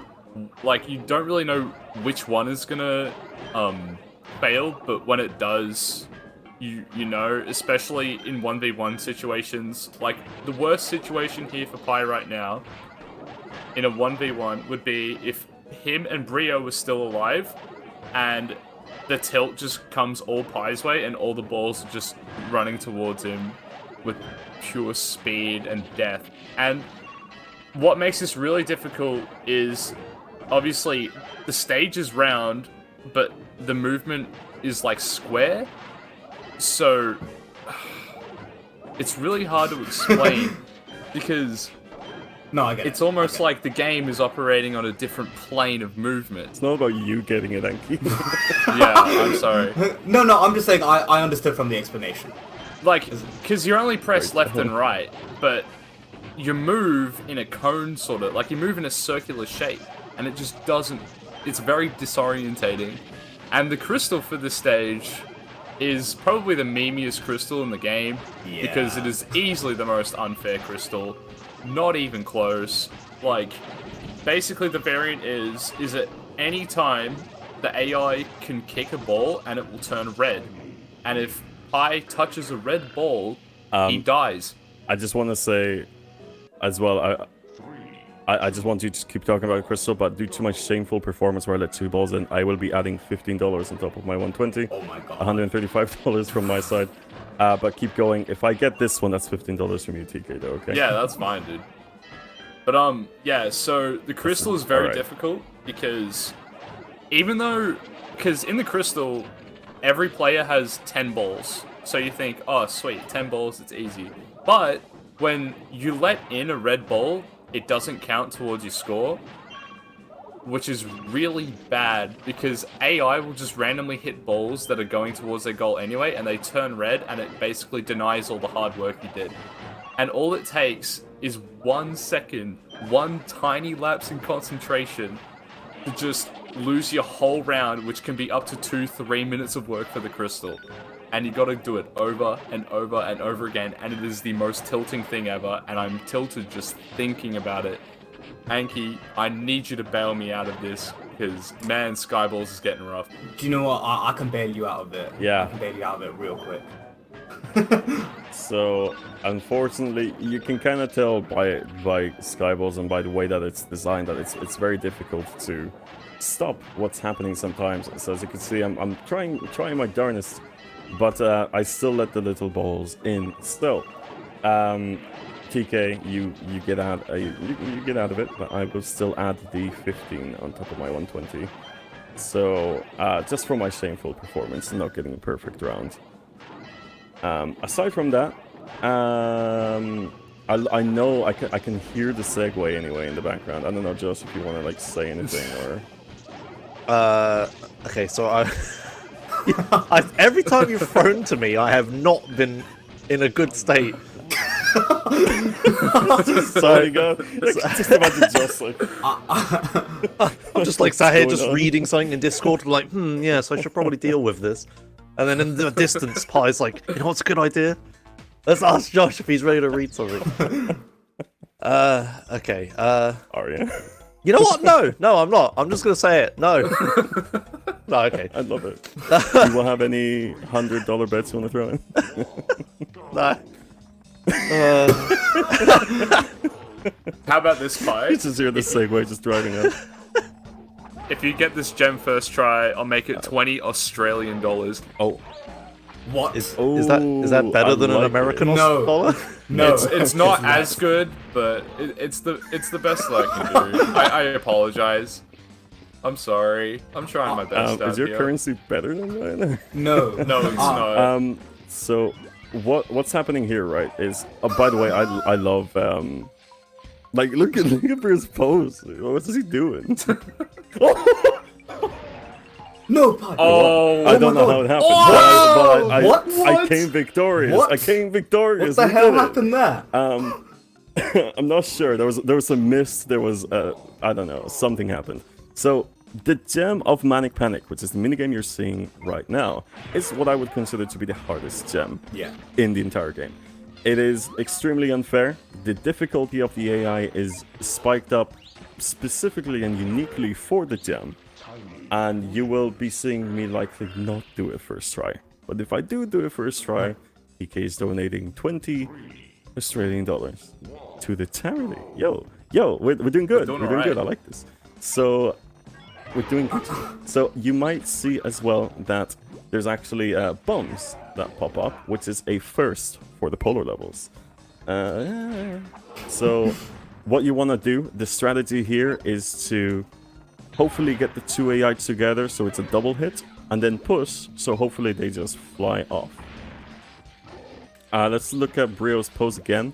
Oh no, he has the bomb. I repeat, I'm in danger. Okay, never mind, I'm okay. So this is the first... Oh no, this is bringing flashbacks. Look at him in his pose. Like, yeah, I know. what am I supposed to do? Ah. Yes! I'm just... Dude, just the god. I'm just seeing Anyway. frames. This is great. I will say though, It's okay. in the doesn't gem, it's kind of weird with the AI because they're very strong in the gem. They're very heavy. They're very hard to push off. but sometimes I notice this with Rillaroo.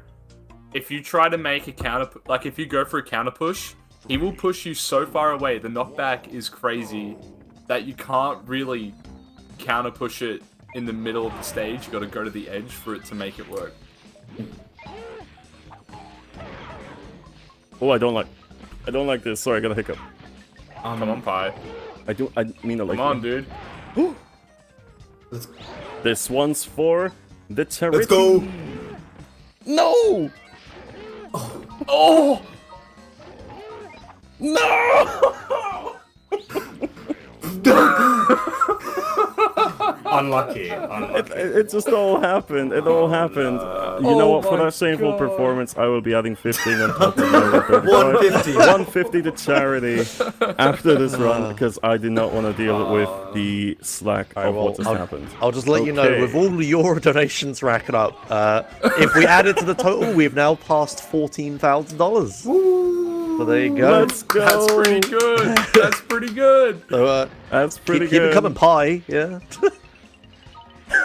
I will say though, for anyone who watched this run at last ESA, this was also, we failed a lot of times on this gem. Like, this is not an easy gem. This is a very, very hard gem. Like Pi said, the hardest gem. I'd also agree with in the entire game. And half the time, you've got to bank on what's it called? You've got to bank on bombs. Yeah. Yeah, and I'm not taking advantage of these at all. So in a way, this is my fault, but it's also not my fault. It's the game's fault. It's always the game's fault. Like, you see that though. You see that knockback by Kong. That's just in that even exchange. It's insane. That was a pretty good save though. Because you saw that push in the middle of the stage. Kong hardly moved at all on a counter push, and Pi sent almost to the edge of the arena. It's absolutely ridiculous.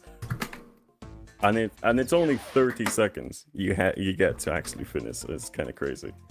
Also, I want to make an official announcement from the Pi wallet. The $150 may not come through after this run. I may need to around, but they will come through the next 24 hours. Okay, I'm just saying. Okay. Just saying. Here I am. Someone ring. No, I'm joking. But Here I am, excited to read the pie donation next shift. what I'm basically trying. It just may be someone else reading it as well, you know. Just... Yeah, as long as it gets there in the end, you know. I'm gonna be checking. Oh. Alright. I promise. Hi, I'm gonna throw this out there. I will if I don't donate $150, I will delete my channel. Okay, I will. What? I'm just saying, it's going to happen. Channel. Yeah. It's just that it's probably going to be today. No, it is going to be today. Probably. It is going to be today. Just say it's going to be today. Anyway, this is Pogo Padlock. Yeah. Easily the most fun Pogo stage. Just you wait. I'm going to make sure I write an amazing message, and it's all going to be directed to Josh. Well, I might not be here. Just have the donation say, "Tell Josh I said hi." Just that's it. Just tell Josh I said hi. Oh god. This is Pogo Padlock. This is Pogo Padlock. The main features of this is that missiles steal squares. So if Pi hit anybody with a missile here, he could take all their squares as his own. And secondly, if you jumping on your own square removes your squares completely, so you can't backtrack on your own squares basically, unless you have the new power up, which is a padlock. Hence the name Pogo Padlock. It makes sense. I think you forgot the best part of the minigame, Enki. It locks the panel. What's the best part of the minigame, TK? It's the funky music, dude. This is the funkiest music ever. Like, this is so out of place for a Crash game. Almost. Like, it's insane. If you listen closely, you can almost. So this music, you might have, I might have gotten into Pogo Padlock, and immediately you're like, whoa, like start dancing uncontrollably. This is a very interesting choice of music that was added on the later Warp 4. This is the final warp, by the way. Did we mention that? What? We did. This is the final warp for any percent. There is an extra warp after this, but we don't talk about it because it's bonus, alright? So, this is the last warp, and they decided to have some creative decisions, like this one. It's kind of nice. MIT. So, the music is kind of nice. I guess But aside 101. from the music being nice, there are... You guess? Oh. So, you can see a lot more gimmicks. So the padlock locks the colors. The rocket steals other people's colors. It's like, if you guys ever played Undertale and that game that Papyrus creates where there's like 20 rules, this is basically this. Yeah. And the main objective is just basically get boxes. So, same as number 1, but with the additional 20 rules. Also, if you step on your own colors, you're gone. Well, that's why the pack is done. So, we also, if we see boots in our own color, we will sacrifice our own color for those boots. Those boots are just, we just love them, honestly. We need them. Aside from that, we're in our second round already. Dude, you know, time is just flying. How is time flying like And this? Am I just fast, or is my you're perception? doing alright. You're doing okay. You're doing okay. We're doing okay. We're doing Do you know okay. what? This could be going so much, so bad. Yeah, that's true. I'm just The saying, rod's wait not for, over yet. wait for Drain Bash. Wait for Drain Bash. I'm gonna guess 101 again. I think you're gonna falter here real. I'm gonna real go hard. 98. Oh, wait. I'm gonna go 98. But I'm gonna go 111. No, 128. 128. Again, Okay. if you're watching this, perhaps in a YouTube video or through a Twitch live stream, and you think to yourself a number, again, it might feel really great if I actually get that number, even if you don't get any praise from me. So do guess. As much as If you guess in the YouTube, it's if your you guess freedom. in the YouTube comments, I'll go back and every single comment I'll comment. I'll write anything. I'll write something down. That's a promise. And maybe, you know, if you get the number right, maybe you could donate that number, you know, just saying. Yep, I donate Yes, 111. good segue. Yes. I think it would have come out cheaper for me. I will It's say, alright, we're 30 seconds away from our last Poké Padlock. Yeah, go on. before we Go on, tell me finish about up Poké Padlock, this is also another kind of a meme crystal, probably one of the more unfair ones in the game, as to say, the variable for this crystal is you can't score with your, like, your jumps don't create your own color. The only way you can score is by stealing other players' squares with rockets. And it's ridiculous Yeah. because The fact that you've got to camp give boxes. a quick shout out to Yeah, go ahead. yeah. Shout out to Brio with 4 points by the way. And really, like these crystals, they're so out there really. I really wish I could showcase them to you, but 200%, which is the full percentage, doing absolutely everything within the game, is 7 hours to 8 hours long. So we might not see this in an ESA marathon, at least today.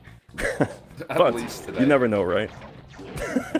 Now, So regarding that anyway, we won't be able to showcase some of the best parts of this game. We will only be doing the any percent requirements, which is fine. It's fast. We love speed.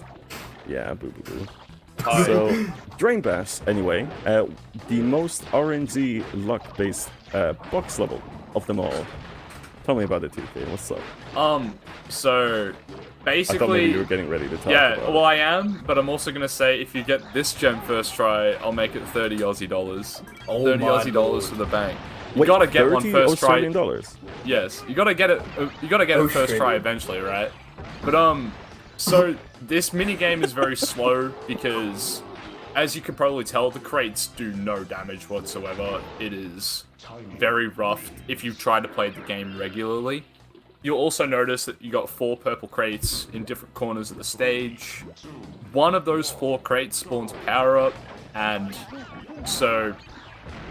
And, okay, you've also got 3 power-ups that can spawn from any of the crates. You've got the orb power-up, which is probably the best one, I'd say. It's kind of just a homing orb that hits one random character that you aim at. You've also got the missiles, which shoot out in 8 directions, I think, which is also really strong. You get 2 charges. And you've also got the shield, or the force field, sorry, which also does a lot of damage if you're up close. However, if you don't pick up the power-up, it's just nothing but Wumpa Fruit for days. And the fact that crates deal no damage, the AI are constantly healing off these boxes. You'll be very lucky to get, like, a 1 minute or better round.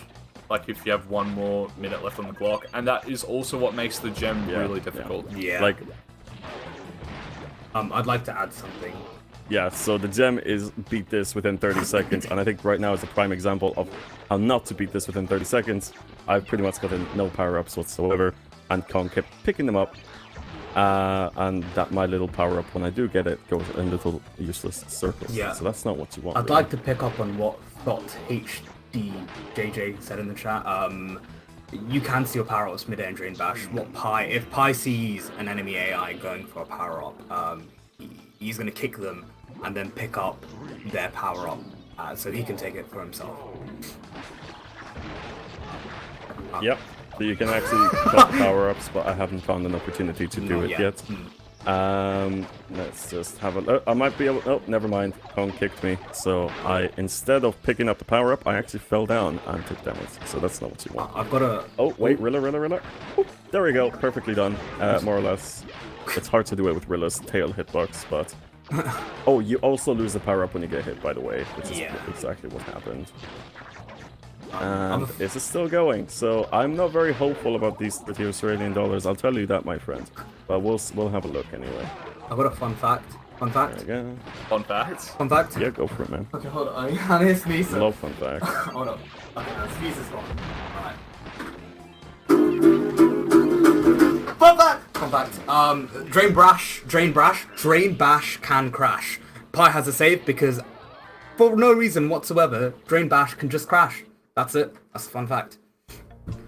The game will crash. So this is one of the mini games where there's actually so much happening, where there's so much happening, and the game isn't ready for it to read it in its little spinny world in the PS2. So it can crash. But let's see if we do this first try. This is for this. Come on, Pi. You got this. Okay. For charity. Wait, it's looking good. Why'd you laugh? No, it's looking good. Looking good. Looking good. Can I get a second power up? Come on. Come on. Hadouken! I stole it. I stole it. Let's go. Alright. This is not looking very good. I need another power up right now. Come on, come on. You also might need some more TNT here to make it come on. work. Oh, wait a minute! Let's go. That's 30 Australian. Oh! Let's do it. So we got really lucky with the power up there. $30. Now we're way over our 14k goal, but that doesn't mean you guys should stop donating. Keep going. Nice save.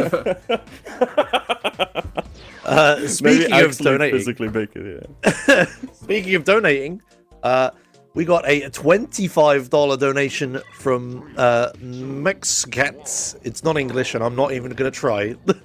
There's a J next to a K. I have no idea what's happening. But they didn't leave a comment, but they did put the donation towards Serious Sam 4 all levels bonus category of any %. So thank you for that.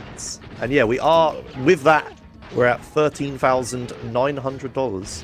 So we are way over the 14-1, assuming Pi holds up to his promise and eats it sometime today, maybe, probably. Oh, I would love for it to be the instant. In fact, do you know what? Where's my phone? But do you know, I'll do it after the run. I'll keep you guys updated. Where's your phone? Are you going to do it now? Do it now. No. But no, you guys will see. It'll probably be at around 15k. You will see it go up by 150. It'll be very exciting. So, with that being said, we're on the last edition of the tank levels. We have, again, we're only going right. That's fine. We have little rockets that pop that are extremely useful. Was there anything else you wanted to say? I kind of cut you off there, didn't I? No, I'm good. That's fine. Great stuff. Love it. All right, so I'm having a bit of a tough time here going at these right 360s, but listen, it's fine. You're gonna see some more fails than we should be. That's fine. It happens. What we basically want to do here is we want to go towards the AI that is most lonesome, because it is actually, you can probably see me rocking back and forth in my chair. it's very hard to survive this sometimes. There we go. Oh, there's a lot of dodging going on, as you can see. It's like some sort of, I don't know what, something from a movie reference, something. I remember that movie. Yeah, I love that one. Yeah. So Part at the end. Oh. there are. Ooh, Brio just got rockets. You know, they kind of just dropped them, and not much you can do about that, really. Yeah, rockets do like so much damage. They do like what, 65? Like maybe so 70%? much. Honestly, I don't even think we can even put a number on it because they do so much damage. I think that's how it works. Yeah. So you can see the bullets from the scientists are actually very fast, very hard to avoid as well. You might also be able to see the little tikis in the middle have actually gone out, and they actually do damage just like the rockets do.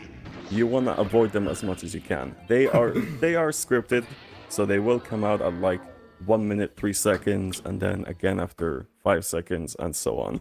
So knowing that, very easy to avoid. Just make sure you're awake and paying attention. That being said, that's the trophy done. Isn't this quick? I love it. That being done, we have the gem to go. 30 seconds to do the exact same thing we just did on the trophy, but hopefully successfully. There we go. Only right. I kind of like this, actually. You know, I might keep this for speedruns. Kind of fun. Only right? Yeah, like only right percent. And, oh, we might be able to do this without the rockets, but we're going to go for the rockets anyway. There we go. And one more. Oh no, oh no, oh no, oh no, oh no. It just makes it more exciting. What? Let's go! Let's go! Let's go! Let's go! How does he do it? He knew I couldn't turn left. That was like a 90% 360. Is that another $30 from DK? I don't know about that one, dude. he only bet the Drain Bass gem. Coward. Alright. So, now we have the crystal. Now, I should probably say that in the speedrun map where the next two minigames that kind of pop up are you'll basically see them. I'll say that later, actually. By the way, never mind. So, this crystal is very difficult. As you can see, it's a bit... The tiki in the middle has now grown angrier and now shoots volcano rocks at only you.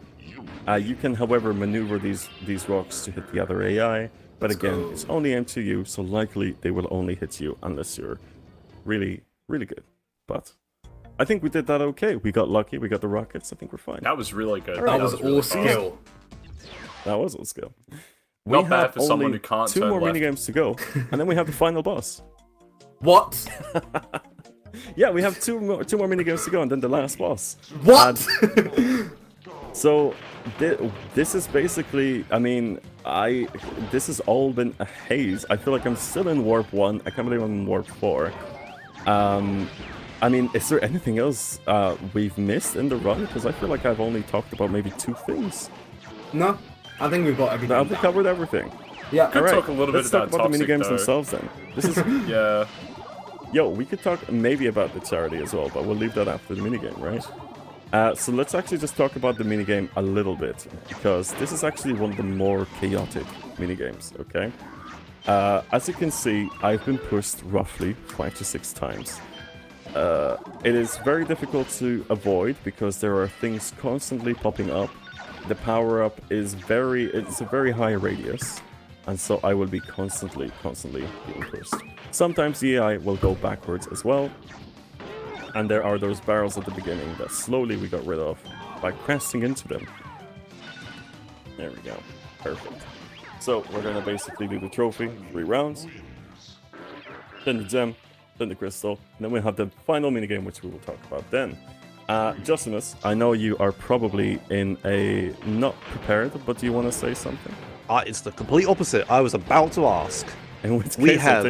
Yeah, go. Okay, we got a few donations here for me to get through. If you'd like. We definitely. have a $25 donation from It's Elite, who says, "Why sleep when you can watch the best Crash game sped ran by the best Bash streamer along with great commentary. Love you guys. Woo! And a little love heart. Thank you very much. Love you too, Lee. Awesome. Then we got a $10 donation from Only Say Lol. And they say lol. Actually, didn't see that. And then we got $25 from TK Drop Bear. Says first try KEKW. Yeah, I know. Yeah, right? So, I know. I had to do it, man. I had to do it. Yeah, you're setting a good example for perhaps someone else in this pool. You know, get the donation now. That's all. Oh, Yeah. Thanks everyone for the donations. Thank you, TK, for absolutely undermining me. Plus, did you put that towards somewhere? I need to think about what incentive I want to put it towards. I'm not sure if Like, I do definitely want to see the Fallout blind. I think if I put it to something, I put it to something random. I'm not sure. I kind of wish I checked again. Well, I definitely put it towards. If only we the had someone Fallout here who one. had access to the tracker. You put it towards Fallout New Vegas glitchless intro blindfolded. Yep, thank you. Thank Nice. you very much. Good choice. That was Good actually what I random wanted choice. to see too. Yeah, the sooner we get out of Toxic Dash, the better, because this stage is awful to run.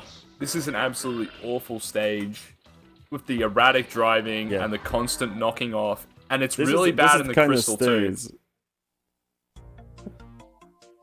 Go ahead, Ty.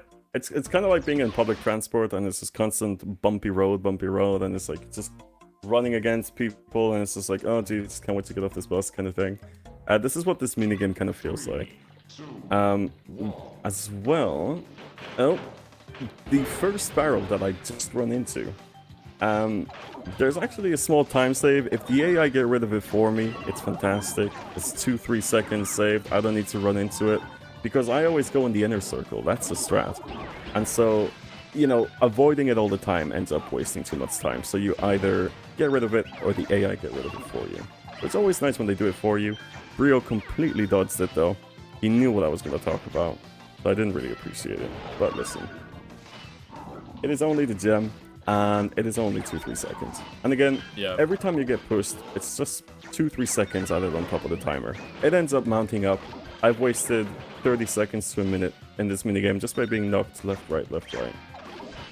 Another thing with this minigame too, it's like, you never just get pushed once.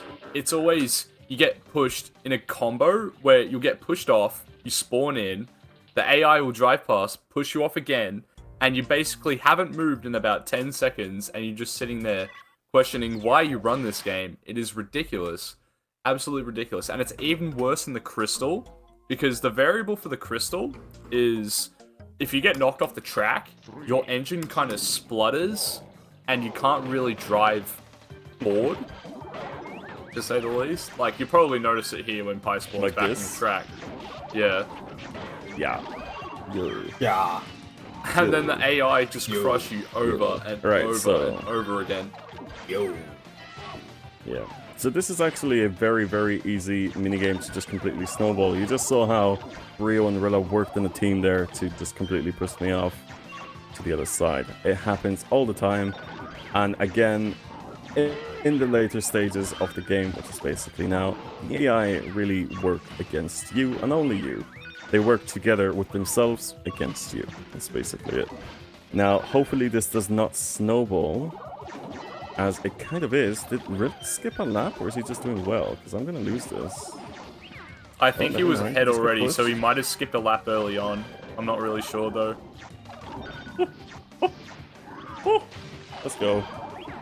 Alright, that's toxic. That's done. Meaning we only have one minigame to go, so I'm getting awfully excited because I really want to showcase the last boss for you guys. So Not even close. it's mighty exciting. Also, don't you guys just love this loading screen? I love it. So, the last minigame. As you may have noticed, per warp room, a new minigame is added. Like, warp 2, tanks were added. Warp 3, driving was added. Now, balloons are added. Now, I don't know why balloons are... This is, in my opinion, it's just... There's not really... I mean, you're just popping balloons. You're popping your own color. Your color is yellow. That's player 1. And there are boxes where you can get blue boots, which will mean you don't get affected by physics with the wheel, and then you get a vacuum, which hopefully I can get it here to showcase. I did not. Which will basically suck all the balloons of your color towards you, giving you a lot of balloons to just pop at once. Can we use magnetize Very cool. again? Yes, we will use the word magnetize. Again, we don't want another Beatsball incident. So, with that in mind, also the black balloons, which is the one color that doesn't designate to the AI. This is the one random balloon. It will cause a random effect to the wheel. So either the wheel will go the other way, or all the balloons will turn your color, or all the balloons that aren't your color will disappear. Kind of random effects like that. Basically, the only effect I'm looking for is all the balloons turning my color, just so I can spray it, because the AI are not very good at stopping that. They don't know how to do it. And here's the vacuum, swiftly removed from me to be unable to showcase it. Very cool. Alright, 25 points will be sufficient. However, I should probably mention that the game introduced this spinning, which I'm going to showcase now, actually, because we have time. It's an easy minigame. It's a very nice break before the ending of the run. So, the game introduced this, right? This is... exclusive. You spin. It's an exclusive control. You spin. You press R2 and you spin. There is no use for this at all. There's absolutely no use for it. Well, I'm just glad it wasn't L1 you had to press. I'm suddenly very upset. I don't know what happened. I'm also saying this. Kong's on 14. You might need to get a bit. Yeah, you might want to do. Yeah, alright, let's wake up a little bit. Let's get the yellow balloons, right? But yeah, no, it's not L1, thankfully. We don't need to use L1 unless we're in a tank, thank God. And, yeah, there's no use for this spinning. But it's kind of nice. I kind of like it, actually. It's kind of enjoyable. You can kind of pretend to be the wheel for a bit. Now, this is actually looking a bit dangerous. Yeah, it's looking very dangerous, especially because Kong It's is the looking very dire. I need a lucky black balloon and a lucky vacuum. Can we get it? Can we get it? We will get the lucky black balloon. Thanks, Brio, for shooting me.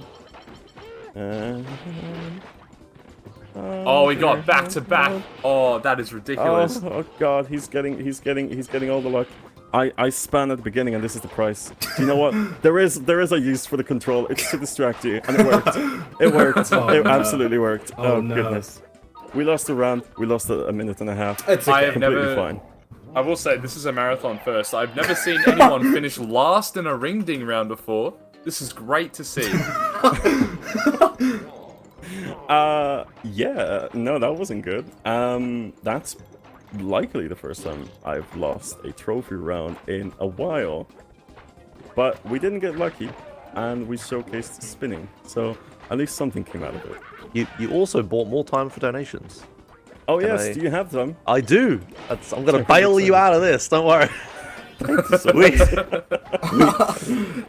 We got a $20 donation from BP59, who says, "Thanks for keeping me entertained with this run, donating for a great cause." And indeed you are.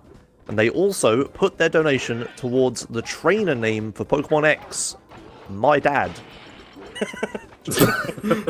That's what it says. Fair. That's fair enough. Thank you for that. That's it. I ran out. You got like 40 seconds to fill yourself, I'm afraid. All right. No, I can do that. You know, I might. We could talk about Oxide what? for a little bit. No, If you want. I have a question. Really. Yeah, what's up? But it's not related to Crash Bash. Is that all right? I mean, yeah. What's up? Who is Sasuke? And Who is Sasuke? yeah, Sasuke. Sorry, my bad for So mispronouncing. Sasuke is actually one of the main protagonists from the Crash Bandicoot franchise in the third installment. Oh, fair enough. Yes. What do you ask? No, because I missed the part at the beginning where Crash, or you'd get turned into Crash as Naruto. So I was kind of just wondering, you know, where Sasuke plays into all this. Really. No idea. Well, So anyway, Yeah. Oxide's coming up soon. You know what? Let you me can't tell ask ya. questions, Anki. fair enough. Wait. Yeah.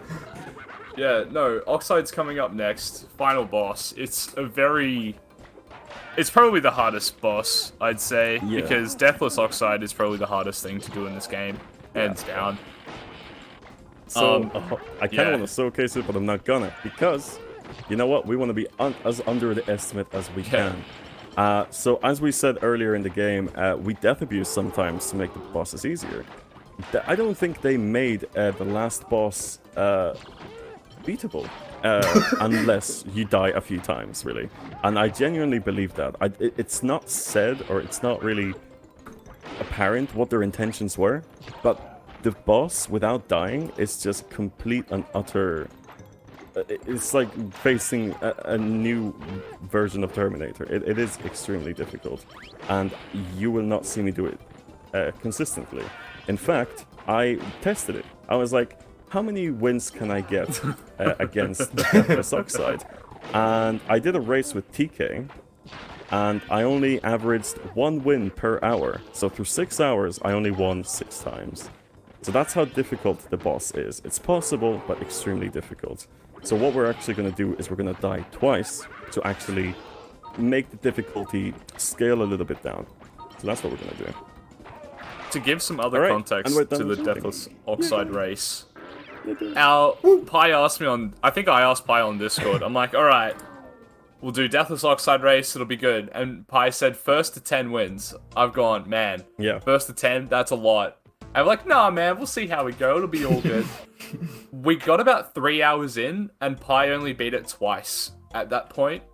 And it was kind of agreed upon. We're like, okay, we'll do 5. I beat it once in 12.5 hours. I couldn't get past 1. Holy moly. So this boss that you're seeing right now, right? If you try to beat it without dying, it took him 12 hours to do it. And it took me it took me 3 hours to beat it twice.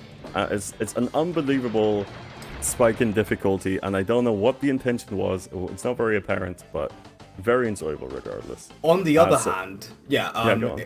after 5 deaths, Oxide is super, super easy. Like, not even a competition. And not even a boss, really, at that point, just a sound. Yeah. Even if we death abuse twice, which is what we're actually going to do now in front of you, he's still very difficult, and I may still not get it. So just be ready for that. We might actually fail this. So I'm going to be needing to be a bit focused, but not while I'm dying. Dying is the easy part. I do that.